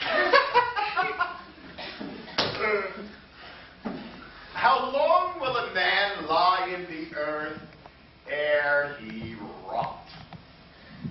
Faith, if he be not rotten before he die, as we have many epoxy courses nowadays that will scarce hold the laying in, they will last you some 8 year or 9 year. I can have last you 9 years. Oh, why he more than another? Why, sir, his hide is so tanned by his trade that he will hold out water a great while. And your water is a sore decayer of your horse and dead body. Why, here's a skull that lay you in the earth 23 years. Who is it? Oh, worse than that fellow's it wasn't. Who do you think it was? I don't know. A pestilence on him for a mad rogue. He poured a flagon of remedies on my head once, he did. This same skull, sir, is, sir, your race skull, the king's jester. This and even that. That's poor Yorick. I knew him, Horatio. A fellow of infinite jest, most excellent fancy. Oh, he had borne me on his back 1,000 times. And here hung those lips that I have kissed I know not how often.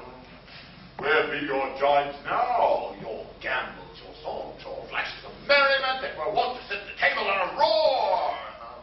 Not one now to mock your own grinning. By cap falling. Now, get you to my lady's chamber, and tell her, let her paint an inch thick to this favor she must come make her laugh at that. Whither, Horatio, does everyone think? What's that, my lord? Dost thou think Alexander looked at this fashion in the earth?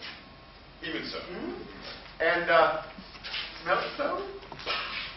Even so, my lord. Oh, to what base uses we may return, Horatio. Soft. The king, the queen, the courtiers. Who is this they follow? And with such main rights? This doth betoken the course they followed did with desperate hand pursue his own life. 'Twas held suddenly stay. Catch him.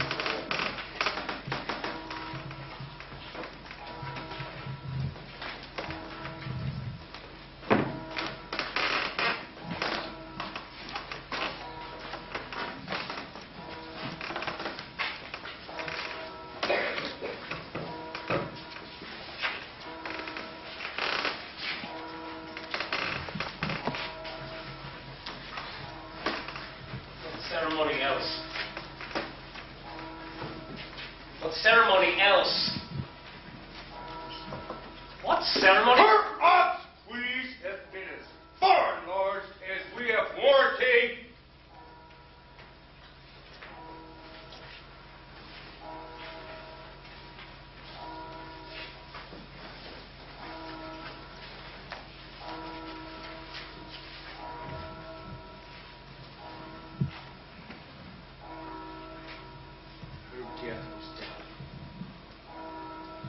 And but that great command, ours were the order she should in ground unsanctified be lodged to the last trumpet.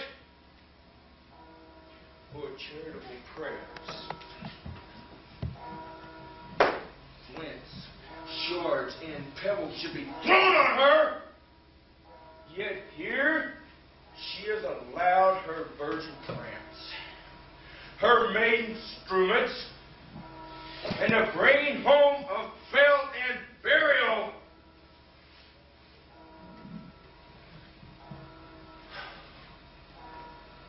We should profane their service of the dead to sing a requiem to her in such rest. Rest in peace, parted souls. Lay her in the earth, and from her fair and unpolluted flesh revive its spirit. I tell thee, churlish priest, a ministering angel shall my sister be when thou liest howling.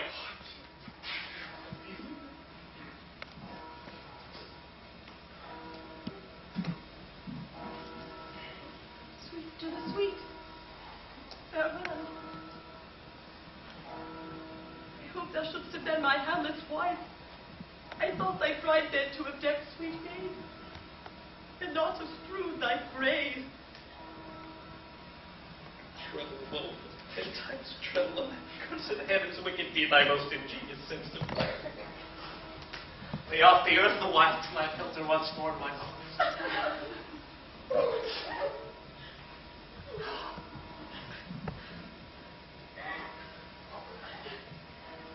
Now pile your dust on the quick and dead, till of this flat the mountain you have made to o'ertop old Pelion of the skyish head of blue Elizabeth. What is he whose grief bears such an emphasis, who conjures the wandering soul? The devil take my soul!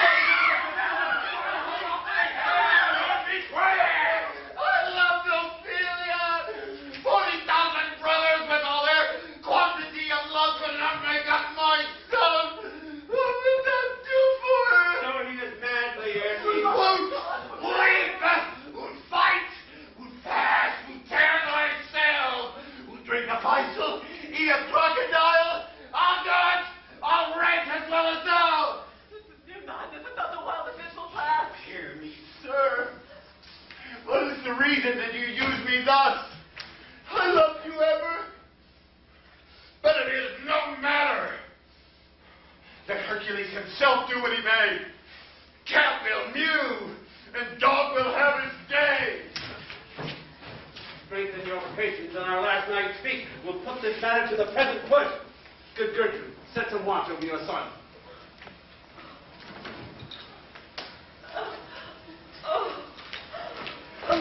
We'll give this grave a living monument. An hour shall we quietly see. Till then, patience is our proceeding fee.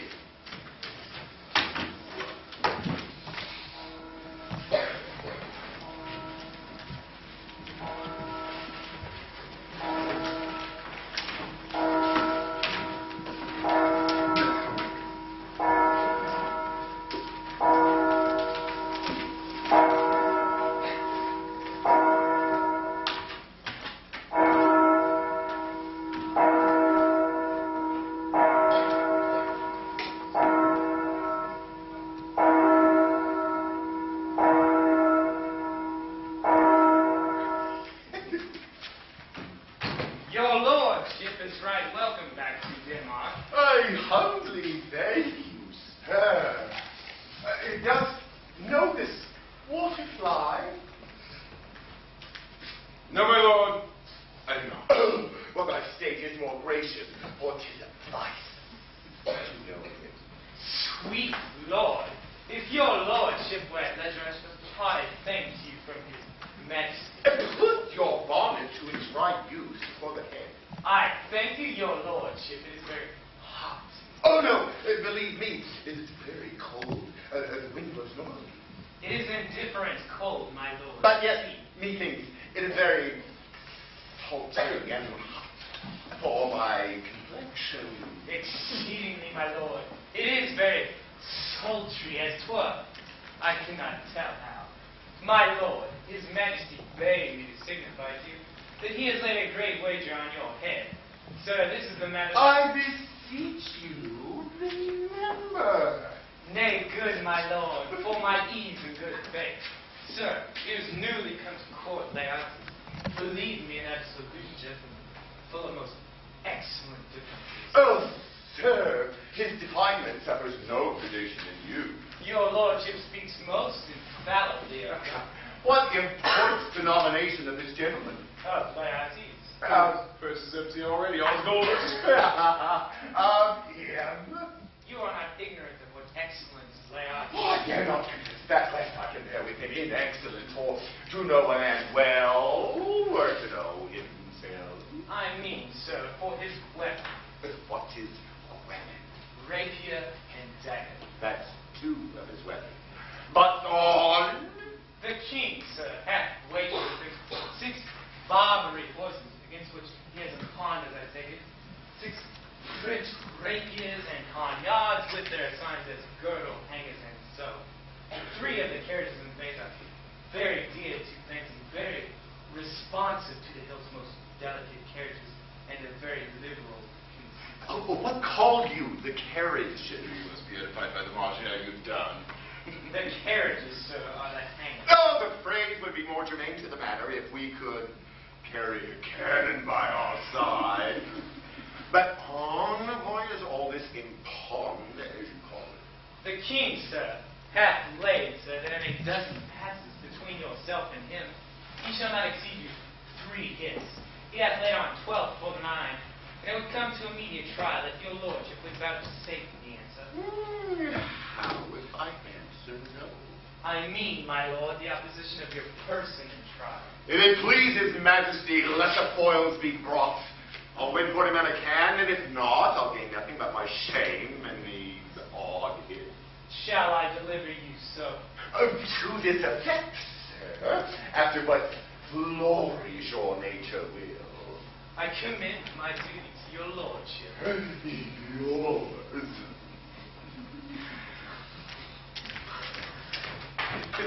You will lose this wager, my lord. I do not think so. But it is no matter. If your mind dislike anything, obey it. I will forestall the repair hither and tell them you're not fit. Not a whit. We defy augury. There's special providence in the fall of the sparrow. If it be now, it is not to come. If it be not to come, it will be now. If it be not now, yet will it come, and the readiness is all. Let be.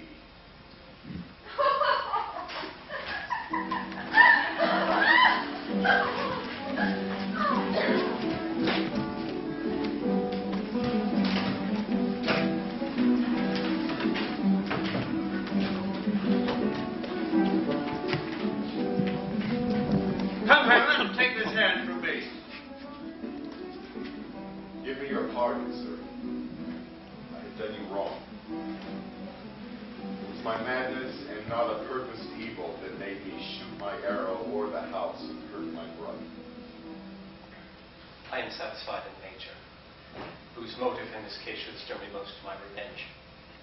But in my terms of honor I stand aloof and will no reconcile until by some elder masters of known honor I have a voice of president of peace to keep my name ungold. But till that time I do receive your offered love like love and will not wrong it.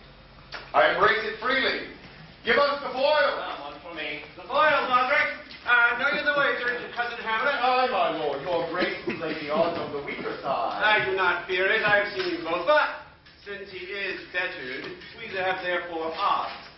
This is too heavy. Let me see another. This likes me well.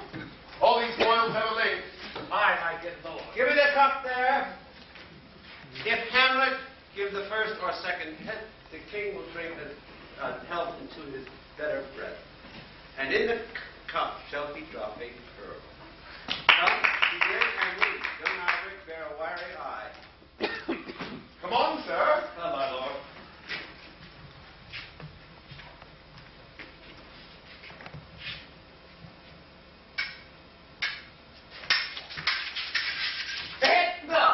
Judgment. They hit, they very hard. Hey, the king drinks, Hamlet, here's to thy health. And this pearl is thine. Give him the cup. Yeah, I'll play this bout first. Set it by a while. Come on, sir.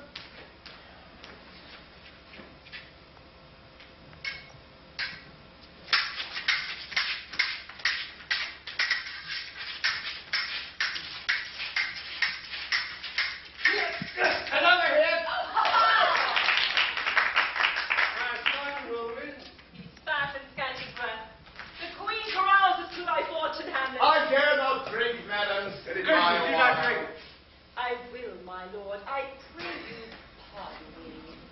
Well, I'll get him now. I do not think it is almost against my conscience.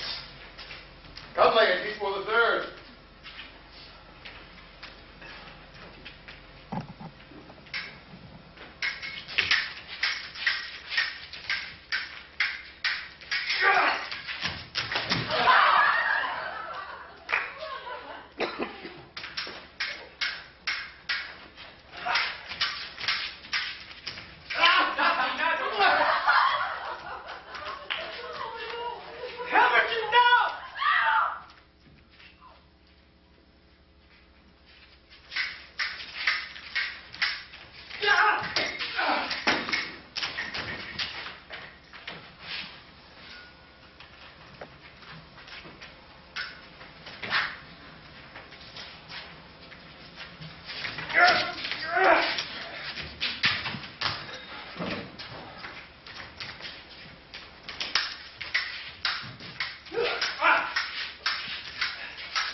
And envenomed. Practice that turned itself on me. Lo, here I lie never to rise again. My mother's poisoned. I can no more. The king's to blame. Then venom to thy word! I am not hurt. There, thou damned, incestuous, murderous thing, bring open potion, follow my mother. He is justly served. So poison tempered by himself. Exchange forgiveness with me, noble Hamlet. Mine and my father's debt come not upon thee, no thine. Blinded in heaven, I follow thee. Horatio, I'm dead.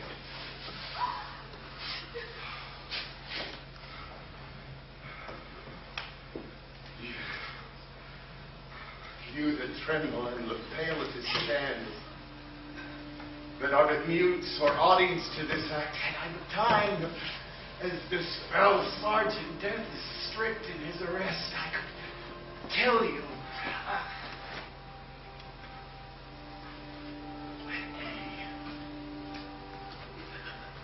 Horatio, I am dead. Thou livest. Report me and my cause aright to be unsatisfied. Never believe it. I'm more an antique Roman than a day. Oh, help!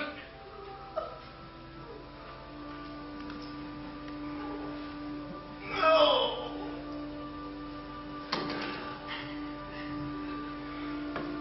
I die. The potent poison quite outgrows my spirit. I shall not live to hear the news from England.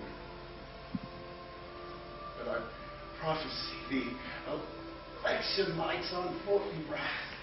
He has my dying voice. So tell him the rest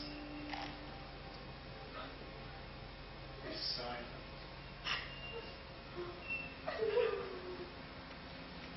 Thou cracks a noble heart. Good night, sweet prince. Lights of angels sing thee to thy rest. Let four captains bear Hamlet like a soldier to the stage.